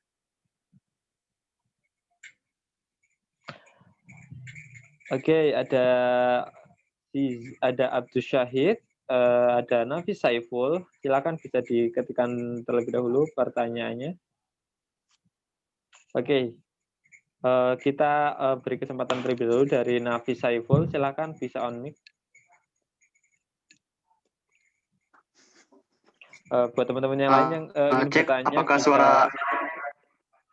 Oke, masuk Kak suaranya. Oke, sebelumnya mohon maaf saya nggak bisa on cam nih karena jaringannya ini lagi nggak stabil. Soalnya kalau tadi on cam malah tiba-tiba keluar sendiri gitu. Oke, tidak apa-apa, silakan bisa langsung bertanya Kak Nafis. Oke, Bismillahirrahmanirrahim. Perkenalkan, nama saya Nafis Saiful Arsy dari mahasiswa FMIPA UNS angkatan 2018. Izin bertanya ke Mbak Mega Cynthia. Dulu itu Mbak itu pas awal-awal bisnis itu sebagai apa sih Mbak? Apakah langsung jual, punya produk sendiri atau sebagai reseller kah? Atau apa namanya, membuka jasa sendiri atau produk sendiri gitu? Saya penasaran gitu loh, dulu tuh pas Mbak Mega Cynthia itu pas awal-awal berbisnis tuh apa aja sih yang dijual gitu buat barang bisnisnya itu. Terima kasih. Oke, ini langsung dijawab atau gimana? Ditampung dulu MC? Oke, mungkin bisa langsung dijawab terlebih dahulu Mbak. Oke, dari Nafis ya tadi ya? Iya, ya. bisnis yang... Oke, dari Nafis, angkatan tahun 2018. Pertanyaannya bagus, apa yang dimulai dulu ketika pertama kali yang dijalankan gitu. Jadi tadi sebenarnya udah aku singgung sedikit ya, aku menjalankan awal itu menjadi reseller tas pengrajin Solo. Tote bag, sling bag, tas sekolah, dan sebagainya. Terus ketika udah mulai ngerti alurnya, artinya udah jualan tas udah mulai laku dan sebagainya, aku mulai ke fashion, jualan baju, gamis, hijab, mukena, cowok juga ada kemeja dan sebagainya, masih menjadi reseller juga. Tapi kenapa yang tadi aku bilang, kenapa kok bisa banyak gitu loh, maksudnya naiknya penghasilan itu banyak karena saya pertama, saya selalu mengandalkan namanya faktor kali. Itu juga ilmu tuh dari waktu aku sekolah bisnis. Faktor kali itu maksudnya gimana, Kak? Jadi faktor kali itu kita mempunyai tim penjualan, kita mempunyai reseller kalau bahasa gampangnya. Nah, misal nih dalam sehari aku bisa jualan maksimal 10 pieces, itu udah luar biasa banget ya, artinya susah gitu untuk menjualkan pada saat itu 1 hari 10 pieces. Itu kan kalau saya jualan sendiri, tapi kalau saya punya tim, setidaknya 10 orang aja, masing-masing orang 2. Nah, berarti kan tinggal dikaliin 2 kali 10, 20 barang terjual. Nah, itu awalnya aku ngerintisnya kayak gitu, mulai dari aku membuka reseller. Terus lama-lama resellernya itu makin banyak, aku ada di ada di grup WA, pada waktu mulai masih di grup BBM, itu udah ratusan. Nah, lama-lama sekarang udah ada 2, 3, 4, 5, sampai 5 grup WA full, kayak gitu. Dan itu dari mana-mana, ada yang dari Indonesia, ada yang dari luar negeri juga. Terus, terus pertanyaannya tadi, apakah memang produk sendiri gitu. Nah, prinsip aku gini, ada orang yang memang dia itu punya produk sendiri dari awal, ada orang yang memang pinternya di bagian marketing. Aku merasa bahwa kalau aku harus produksi sendiri, pernah nyoba ngebuat jilbab sendiri, terus buka PO, terus mulai dari packing, mulai dari kirim sampai semua itu sendiri. Nah, keteteran gitu. Akhirnya aku memutuskan untuk aku evaluasi aja, apa yang bisa aku lakuin dan yang bisa orang lain lakuin, kita kerja sama. Nah, karena aku pernah di sekolah bisnis itu teman-teman aku produsen semua, misal yang aku bilang tadi, yang ibu-ibu, bapak-bapak itu pada, "Mbak, aku produsen, gamis loh di daerah mana, Sragen," misalkan. "Mbak, aku produksi, kemeja cowok di daerah Solo," atau mana. Ya udah, kerja sama aja. Aku nggak usah produksi barang dulu, karena aku memang passion-nya di marketing, aku fokus di marketing online-nya gitu. Jadi mereka yang produksi, aku yang memang menjualkan, kita kerjasama dan mereka seneng gitu. Artinya mereka udah fokus produksi, nggak bisa ngejualinnya. Sebaliknya, aku fokus ke marketing, aku capean dong kalau harus produksi juga, kehabisan waktu, keteteran dan sebagainya gitu. Tapi apakah nggak boleh Kak kalau memang punya produksi sendiri? Boleh, asalkan tadi kalau yang mentor aku bilang, asalkan kita benar-benar bisa bagi waktu antara produksi sama marketing itu 2 hal loh, 2 hal yang beda dan harus kita jalani bersamaan. Berani nggak? Kuat nggak? Gitu. Kalau aku prinsipnya mending yang aku passion di mana, mending yang aku kuat di mana ilmunya, aku jalanin. Masalah produk, semua produk bisa dijual, semua produk bisa dipasarkan, asalkan tahu ilmunya. Nah, karena aku merasa aku udah punya bekal itu, akhirnya aku tadi kerjasama sama teman-teman. Nah, merambah dari situ, setelah aku punya reseller banyak, setelah aku punya modal juga udah cukup besar, akhirnya aku buka di bidang jasa. Jasa, misalkan ada UKM yang pengen dibuatkan Instagram, upload-nya, feed-nya diurusin dan sebagainya. Nah, mulai dari jasa itu dan ada timnya di Solo gitu. Jadi merambahlah pelan-pelan, dikit-dikit, lama-lama terpikir usaha lain. Ada juga waktu itu, aku dan temenku buka I.O, event organizer untuk acara kayak wedding, ulang tahun, arisan, dan sebagainya, kayak gitu. Terus ada juga yang bagian literasi, kita buat buku bareng, kita jual, dan sebagainya. Jadi, kalau untuk memulai itu sebenarnya kalian nggak usah mikir bisnis apa, terserah mau apa aja, gitu ya, Nafis ya. Jadi, mau kamu bisanya apa, mau kamu punya produk apa, bahkan bukan produkmu sendiri, belajar aja dulu jualan. Ketika nanti modalnya udah kekumpul, baru kamu kepikiran untuk buka sendiri. Buka jasa sendiri, buka produksi sendiri, dan sebagainya, gitu. Itu ya untuk Nafis, semoga menjawab. Oke, apakah ada feedback dari Kak Nafis? Sudah cukup, Mas. Terima kasih atas jawabannya. Ini sungguh-sungguh luar biasa atas sharing-nya, Mbak. Iya, sama-sama. Oke, lanjut ke pertanyaan berikutnya, Kak Mega. Ini ada pertanyaan masuk dari Kak Abdul Syahid Naufal. Izin bertanya, Kak, titik mana yang membuat Mbak Mega Shintian mendapat worldview mengenai dunia bisnis ini? Bisa langsung dijawab, Kak. Bisa diulang lagi, Dek? Maaf. Oke, bisa diulang ya. Ini dari Kak Abdul Syahid, titik mana yang membuat Mbak Mega mendapat worldview mengenai dunia bisnis? Gitu. Aduh, kalau diceritain sebenarnya agak panjang, cuman aku kasih singkatnya aja gini. Kan aku masuk di Pondokpreneur. Pondokpreneur itu kan sekolah bisnis ya. Tapi itu juga aku masuknya itu nggak sengaja ya, bukan nggak sengaja ya, semua udah diskenario sama Allah. Tapi gini, aku kan kuliah nih semester 3 tadi. Nah, dosen aku tuh ngasih selebaran pamflet gitu ke aku gitu, "Mega, ini ada beasiswa nih." Kan itu beasiswa ya aku di Pondokpreneur, beasiswa asrama dan belajar tentang bisnis. Terus aku mikirnya gini, orang tua aku pengen banget aku dari kecil itu masuk di pondok. Tapi karena aku sekolahnya di negeri terus dan di swasta terus, pada saat STK sampai SMP di swasta karena di perusahaan tempat ayahku kerja. Terus pada saat SMA di negeri, kuliah pun di negeri lagi. Artinya apa? Belum pernah sama sekali mengabulkan cita-cita orang tuaku yang pengen aku, sekolah di pondok gitu. Nah, kok ini ada pondok ya? Aku pikir itu bener-bener pondok yang cuman, eee mempelajari Al-Qur'an aja gitu, singkatnya aku masuk nih, ya udahlah aku niatnya pengen ngebahagiain orang tua dengan cara, kapan lagi kalau nggak sekarang aku masuk di pondoknya gitu, akhirnya sambil kuliah, sambil pondok, oh nggak masalah deh gitu. Terus kok lama-lama pas wawancara, kan itu syaratnya semester 3 terus harus mahasiswa UNS dan sebagainya gitu, wawancara gitu, "Udah punya bisnis apa?" Loh kok udah punya bisnis apa? Emangnya ini apa, sekolah apa? Gitu kan. Ternyata belajarnya itu materi agama, materi bisnis, sama materi leadership atau kepemimpinan. Nah, terjebak deh gue gitu kan, terjebak ke dalam yang baik gitu. Artinya memang Allah benar-benar menakdirkan untuk, ya udah berarti kamu mau bertemu dengan lingkungan yang baik, kayak gitu. Alhamdulillah makin pusing, udah kuliah ditambah sekolah, pondokpreneur yang tak kira materinya cuma 1 ternyata ada 3 gitu, luar biasa banget gitu dapat 3 ilmu sekaligus.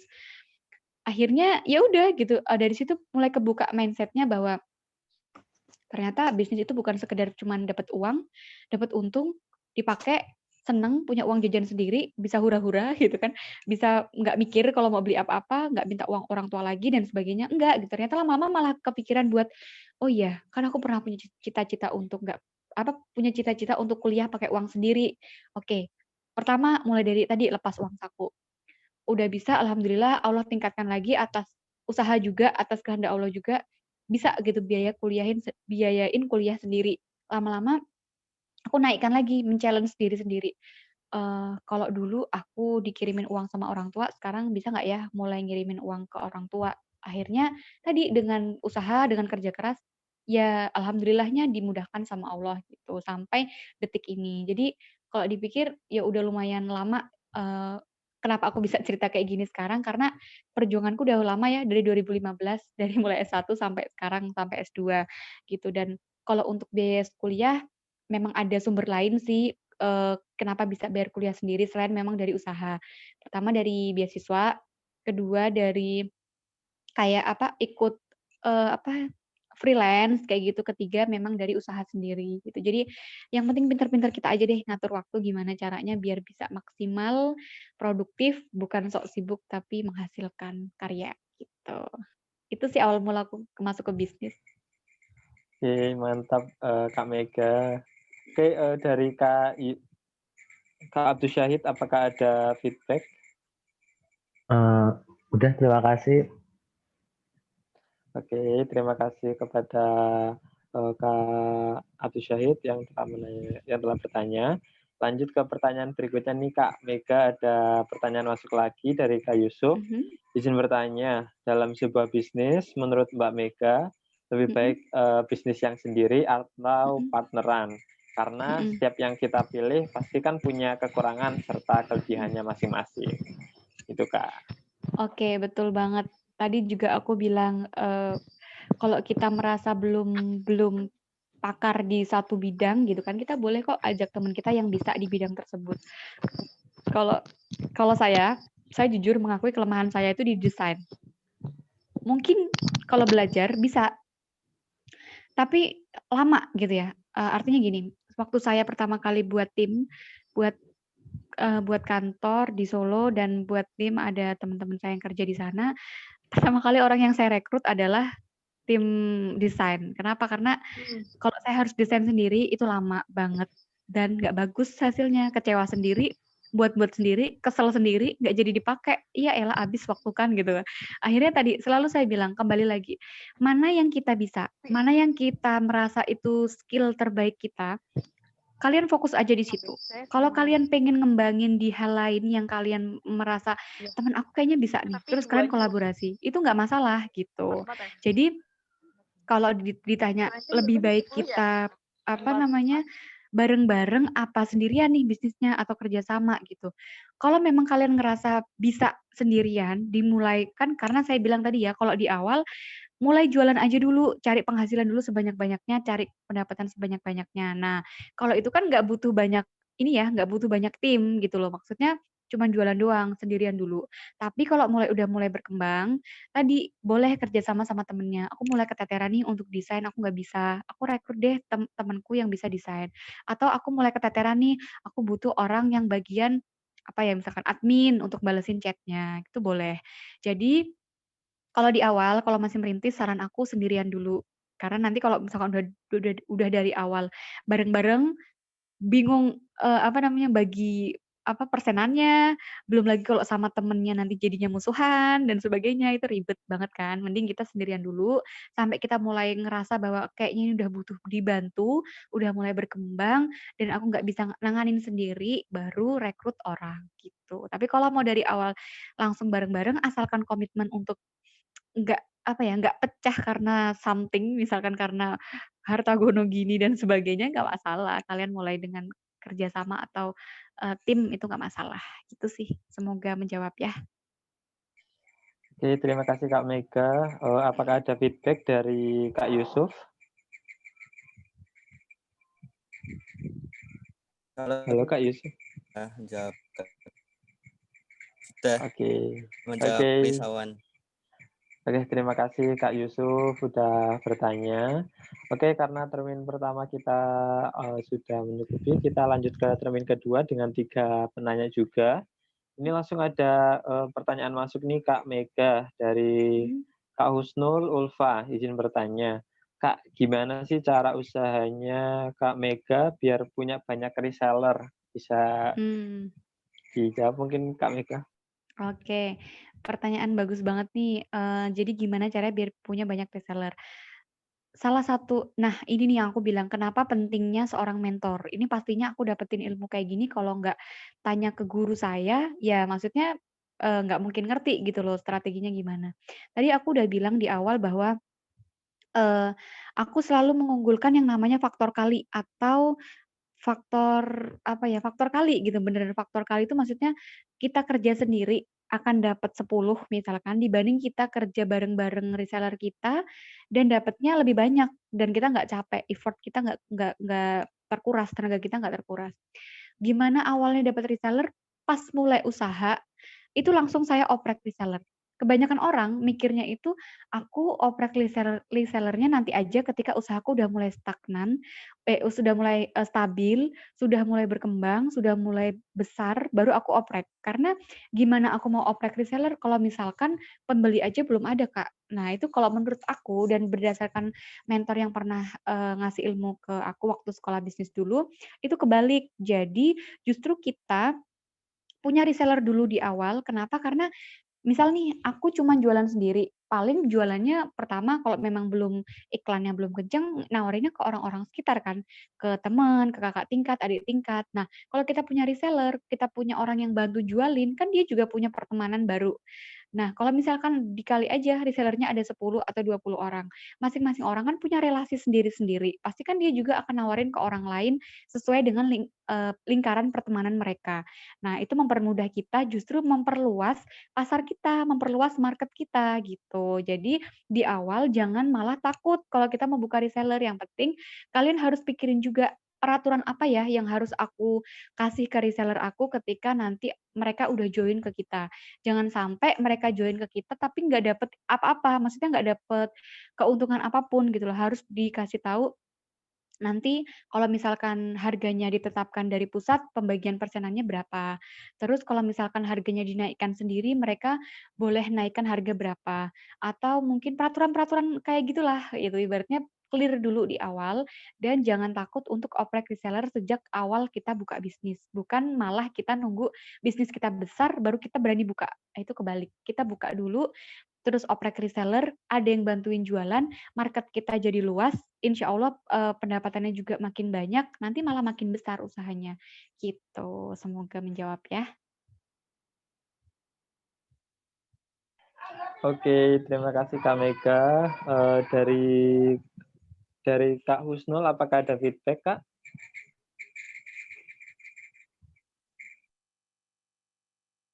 Oke, sepertinya tidak ada feedback. Terima kasih Kak Usnul udah bertanya. Ini juga ada pertanyaan lagi Kak, masuk dari Kak Yusnita. Izin bertanya Kak, bagaimana caranya supaya berbisnis online itu tetap konsisten? Kadang saya kalau lagi sepi gitu, punya keinginan menyerah gitu Kak, karena sepi pembeli. Gitu. Mungkin bisa dijawab Kak Mega. Oke, terima kasih. Pertanyaannya juga keren banget. Dan inilah yang saya bilang, kembali lagi, kenapa kita harus punya strong why, alasan terkuat untuk memulai bisnis. Kalau misalkan pas nggak ada pembeli, pas pendapatan kita rendah, bahkan nggak ada yang beli sama sekali, pas pandemi kayak gini, itu kita tuh diuji untuk benar-benar lanjut apa enggak bisnisnya. Nah, ketika masalah nggak ada pembeli, kita harus evaluasi pertama dari dalam, kedua dari luar. Dari dalam tuh gimana? Dari dalam itu introspeksi diri. Kita udah ngapain aja? Strategi marketingnya udah ngelakuin apa aja? Kalau misalkan strategi marketingnya baru yang standar, standar itu kayak misalkan bisa saya sebutkan ya, kayak misalkan cuman upload, posting, pakai caption, buat story di WA, buat story di IG, tawarin manual ke teman-teman, itu basic, itu standar banget. Jadi berharap untuk ada pembeli itu sangat sulit, kecuali ada mukjizat gitu kan, tiba-tiba orang pengen beli banyak ke toko kita gitu, tanpa kita promosi, ya pasti ada juga gitu loh. Terus yang kedua, kita harus evaluasi dari luarnya. Maksudnya gini, kita melihat toko kita itu harus sebagai pembeli, mengibaratkan kita itu sebagai pembeli. Misal kita mulai ngecek kita jualan produk apa, terus kita lihat gambarnya. Kira-kira kalau aku jadi pembeli, mau nggak sih beli produk ini? Kira-kira udah layak belum sih kalau gambar ini tuh diposting di sosial media untuk bisnis online? Kira-kira udah menarik belum sih buat orang? Coba deh, posisikan diri kita sebagai pembeli. Itu dari eksternal ya, dari luar. Kalau kita aja yang jual atau mungkin nggak yakin gitu ya dengan produk yang kita jual, terus kita pas memposisikan diri sebagai pembeli itu, ini buat apa sih kalau misalkan aku jadi pembeli buat beli ini, keuntungannya buat aku apa dan sebagainya. Nah, gimana orang lain mau beli produk kita kalau kita sendiri aja pas memposisikan diri sebagai pembeli itu nggak yakin sama apa yang kita jual. Nah, makanya tadi evaluasi dari dalam, seberapa besar usaha kita, kiat kita, marketing kita yang udah kita lakuin. Yang kedua, posisikan diri kita sebagai pembeli. Kira-kira kalau kita udah ada di posisi sebagai pembeli dan merasa bahwa udah layak, udah pantas untuk produk itu di-online-kan, baru kita yakin aja gitu. Nah, kalau pas sepi kayak gitu, ya pertama nggak ini ya, maksudnya bukan berarti kita langsung menyerah terus, oh udah berhenti nggak ada yang beli sama sekali. Kalau kita udah evaluasi lalu kita perbaiki, kita ada kalau di bisnis itu ada yang namanya tes dan ukur, teman-teman. Jadi, dulu misalkan gini ya, gimana ya bahasa gampangnya? Gini, aku, belajar materi teknik copywriting. Teknik copywriting itu teknik gimana cara kita ngebuat iklan, ngebuat penawaran tanpa ngebosenin, tanpa memaksa orang mau beli produk kita. Nah, itu kan nggak mudah ya, ada ilmunya, ada caranya gitu, ada, ibaratnya kalau kita buat iklan tuh ada gimana bahasanya gitu loh, biar enak dibaca, biar menarik, biar nggak membuat orang tuh bosen. Nah, ketika aku dulu diminta untuk sama mentor aku membuat copywriting, itu dites dulu. Aku jualin suatu produk pakai copywriting yang pertama yang aku buat. Aku coba, tawarkan ke orang. Ternyata di tengah-tengah aku nawarin, ada orang yang cuman nge-read doang, ada orang yang cuman bales, "Makasih, di-share infonya," dan sebagainya. Nah, artinya belum berhasil membuat orang menjadi beli produk aku. Yang kedua, itu artinya ukur. Tadi kan sudah aku tes ya, tes di pasar, yang kedua diukur. Kalau orang-orang belum ada yang beli, berarti menurut aku ini belum berhasil. Ganti lagi strateginya, copywriting-nya ganti lagi dari awal. Kayaknya ada yang kurang deh dari kalimatku, makanya orang masih belum percaya mau beli produkku. Misal produknya kosmetik atau kecantikan, yang orang, "Emang manfaatnya apa kalau aku beli ini? Emang, kenapa aku harus beli produk ini di toko kamu? Kenapa nggak di toko lain? Kan banyak yang beli produk kayak gini yang jual produk kayak gini di toko sebelah," misalkan. Nah, kayak gitu. Jadi memang harus kita bener-bener tes dan ukur, terus tadi evaluasi dari dalam apa yang udah kita lakuin, dan evaluasi kita sebagai posisikan diri kita sebagai pembeli. Itu sih kalau tips dari aku pada saat kita sepi pembeli. Tapi nggak boleh menyerah, namanya kita usaha kan pasti ada yang namanya sepi, ada yang namanya rame. Jadi nggak boleh cuman kayak gitu doang langsung menyerah. Itu bukan mental pengusaha. Gitu ya. Oke, terima kasih Kak Mega. Dari penanya, dari Kak Yusnita, apakah ada feedback atau tanggapan gitu? Halo Kak Yusnita. Oke, terima kasih Kak, sangat membantu. Oke, terima kasih kepada Kak Yusnita telah bertanya. Kak Mega, ini mungkin pertanyaan terakhir nih dari teman-teman. Pertanyaan terakhir dari Kak Ina Imro'atul. Pernah nggak sih Kak Mega berada di titik terendah ketika bisnis, kemudian bagaimana Kak Mega itu bangkitnya? Oke, ini pertanyaan yang sifatnya motivasi ya, maksudnya bukan teknik gitu, bukan teknik jualan. Sebenarnya kan kalau motivasi itu bisa sifatnya dari dalam, karena kita kan punya alasan ya, kayak yang aku bilang tadi, kita mau mulai sesuatu itu punya alasan gitu. Tapi ada juga yang sifatnya dari luar gitu, artinya ngelihat teman-teman kita, ngelihat pencapaian orang lain, kok dia bisa, kenapa kita enggak? Kok dia punya waktu yang sama 24 jam, kita juga punya waktu yang sama, kenapa kita enggak mengoptimalkan waktu kita dan sebagainya. Kalau ditanya sih kondisi terbawah gitu ya, karena aku juga ngerasanya belum ya alhamdulillah disyukuri, tapi maksudnya belum pernah sebesar yang tadi aku ceritakan, yang sampai apa ya, omsetnya miliaran misalkan, ya mohon doanya gitu. Tapi untuk yang sampai di posisi terendah banget, mungkin awal-awal. Awal-awal pada saat ngerintis itu, belum ada yang bantuin, semuanya serba sendiri, cari ilmu juga sendiri, nekat sendiri gitu. Mulai dari aku cari supplier sendiri, menentuin aku mau nge-reseller produk apa, ngambil barangnya sendiri di tengah-tengah pergantian jam kuliah, terus packing sendiri, ke ekspedisi sendiri, semuanya serba sendiri, sampai kadang hujan, kadang panas, ya pokoknya gitulah, drama banget gitu kan. Belum ada yang bantuin dan aku tuh yakin banget, aku kadang bayangin teman-teman, jeda kuliah aku tuh bisa-bisanya sampai daerah, kalian tahu daerah ini nggak, deket mana sih namanya? Daerah Laweyan. Nah, daerah Laweyan. Bisa-bisanya jeda antara kuliah aku bisa melancong sampai sejauh itu hanya untuk ngambil produk misalkan, atau mungkin hanya untuk COD-an sama orang. Loh, terus gimana, telat nggak gitu kuliah selanjutnya ya? Kadang iya gitu konsekuensinya, karena apa? Belum ada yang bantuin sama sekali, belum lagi kalau itu musim hujan, belum lagi kalau itu harus, ngirim ke luar, yang paketnya itu harus aku packing, padahal itu posisi banyak tugas, praktikum ya, apalagi di pertanian segala macam. Itu semuanya dilakuin sendiri, pernah kehujanan dan aku sambil mau buru-buru kuliah, itu di motor tuh aku hanya berdoa, "Ya Allah, ternyata kayak gini ya, cari uang itu nggak mudah, ternyata kayak gini ya usaha dari awal itu penuh apa ya, penuh perjuangan, penuh ya, kalau orang lain ngelihat enaknya aja sekarang gitu, mereka nggak tahu gitu loh apa yang aku lakuin dulu ketika memang memulai.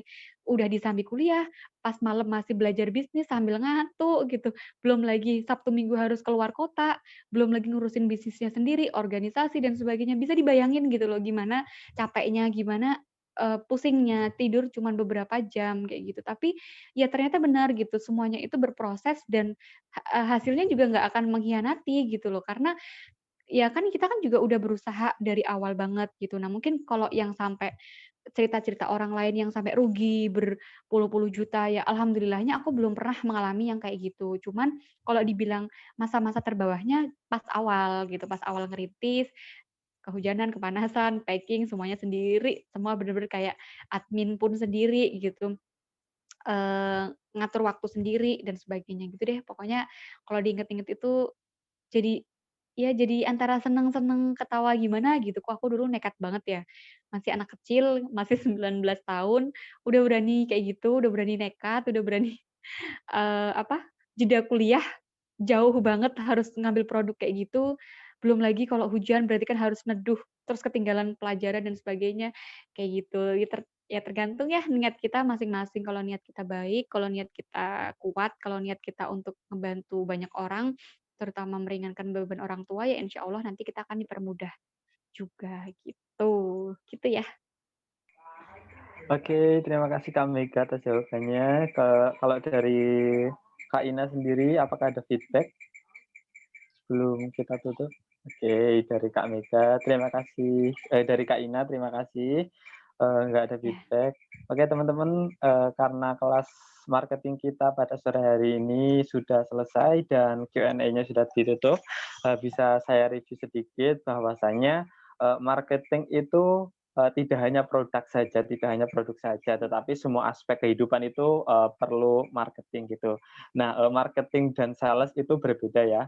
Marketing itu untuk mencari atau membuat keramaian biar orang lain itu tahu gitu, orang lain itu tahu bisnis kita, orang lain itu mau membeli bisnis kita gitu. Terus ada 3 hal yang tiga kesalahan pembisnis pemula gitu. Yang pertama itu ada takut memulai, tidak punya mentor, dan masih bermental gratisan. Terus ada tips lagi nih dari Kak Mega untuk meraih impian. Yang pertama itu ridho orang tua, terus konsisten dan fokus pastinya, terus selalu bertawakal kepada Tuhan kita gitu. Oke, terima kasih Kak Mega sudah memberikan ilmunya yang sangat-sangat luar biasa, yang sangat-sangat bermanfaat pastinya buat kita semua. Saya perwakilan dari teman-teman panitia mengucapkan terima kasih kepada Kak Mega. Mungkin ada sedikit kenang-kenangan di Kak Mega dari kami, mungkin dari kayak panitia. acara offline ya. Iya pastinya. Dari panitia penyerahan bisa share ini screen, vendel. penyerahan sertifikat. Kalau ini online Kak Mega. Gitu. Oke, Kangen banget mungkin ternyata ngisi offline. Oke, dari teman-teman panitia bisa share screen. Canggih ya sekarang. Serahin sertifikat aja online gitu. Iya, Kak. Oke, terima kasih untuk Kak Mega Cynthia Andriani, Sarjana Pertanian atas partisipasi. Kampus kita bahagia karena kita pinter dan sebagainya gitu. Intinya kalian pasti insya Allah jauh lebih hebat kalau kalian niatnya kuat. Aku doain ketemu lagi sama aku, kabarin ke aku bahwa Kak, omsetku sekarang udah 20 juta loh gitu. Aku tunggu deh pokoknya kabar sukses dari teman-teman semua. Terima kasih sekali lagi untuk panitia dari BEM UNS ya, dari Semar Entrepreneur. Iya, jadi mudah-mudahan acara-acara kayak gini terus berlangsung walaupun kita secara online tidak menutup kita untuk belajar dari situs apapun gitu. Gitu aja mungkin kalau di Solo nih kayaknya udah menjelang maghrib ya, 7:30, 6. Terima kasih sekali lagi. Saya akhiri, wassalamualaikum warahmatullahi wabarakatuh. Waalaikumsalam warahmatullahi wabarakatuh. Terima kasih sekali lagi Kak Mega atas ilmunya. Panitia mohon masuk sebentar, jangan lupa buat dokumentasi sama ini ya, sama narasumber buat teman-teman bisa on cam gitu. Biar ada kenang-kenangannya gitu. Ya pastinya. Oke, langsung saja yuk, ada dokumentasi sama pembicara sama pemateri. Langsung saja buat yang belum on cam bisa langsung on cam terlebih dahulu. Buat yang bertugas sebagai screenshotan langsung saja. Nggak perlu ke depan podium ya. Iya Kak, cukup di screenshot saja. Oke, bisa diaba-aba nih sama yang bertugas. Yuk on cam semua. Ditahan gayanya.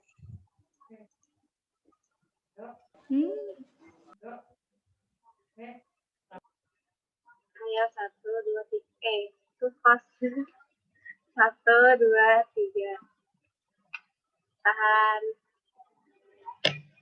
1, 2, 3. 1, 2, 3. Udah, terima kasih ya. Terima kasih ya semuanya. Oke, Kak Mega, sama-sama Kak. Oke, teman-teman, memasuki penghujung turun sampahmu. Kalau di sini buang-buang jauh rasa malasmu. Kalau di gunung tidak boleh memetik apapun. Di sini kalian bisa bebas memetik ilmu. Oke, teman-teman, kalimat yang sungguh-sungguh tidak memotivasi. Oke, saya Fajari Mami.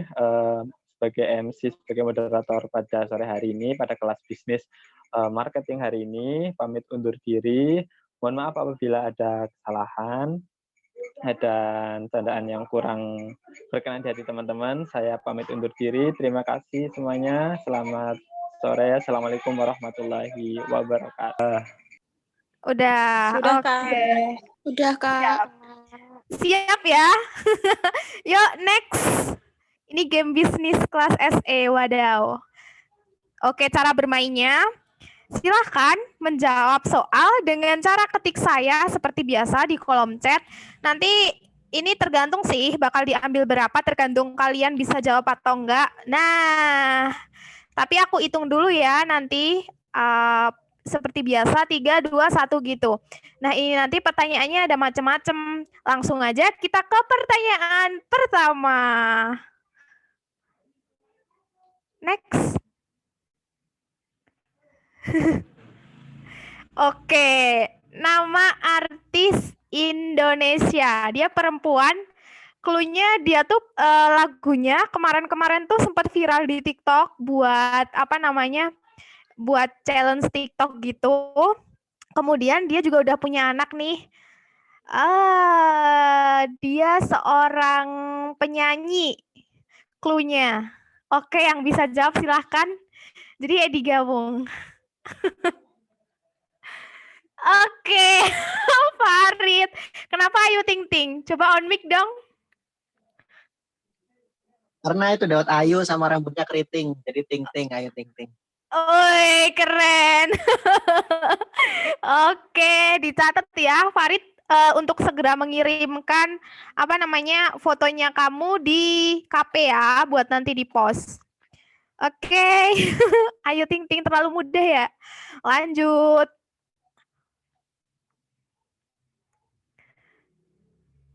Kapan pelaksanaan kegiatan SE, sharing, inspirasi, dan KIBM? 3, 2, 1. Oke, dari Rizky Amalia bisa on mic. Tanggal 29 November, Kak. Oke, mantap. Segera ini ya, kirim foto ya ke KP. Oke, Kak. Oke, lanjut.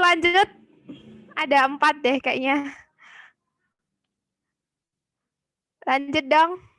Oke. Ini tuh artis luar Indonesia, cluenya tuh susah nelen. Siapa ya? 3, 2, 1. Ini ada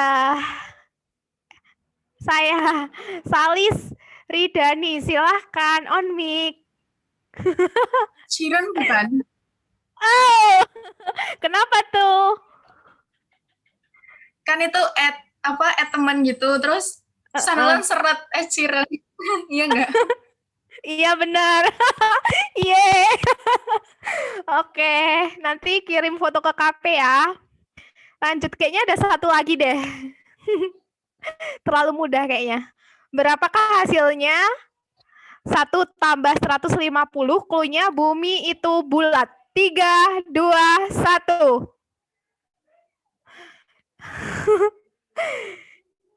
3, 2, 1, selain Farid deh. Saya, Nafis, silahkan on mic. 151. Kenapa? Karena 1 tambah 150 sama dengan 151.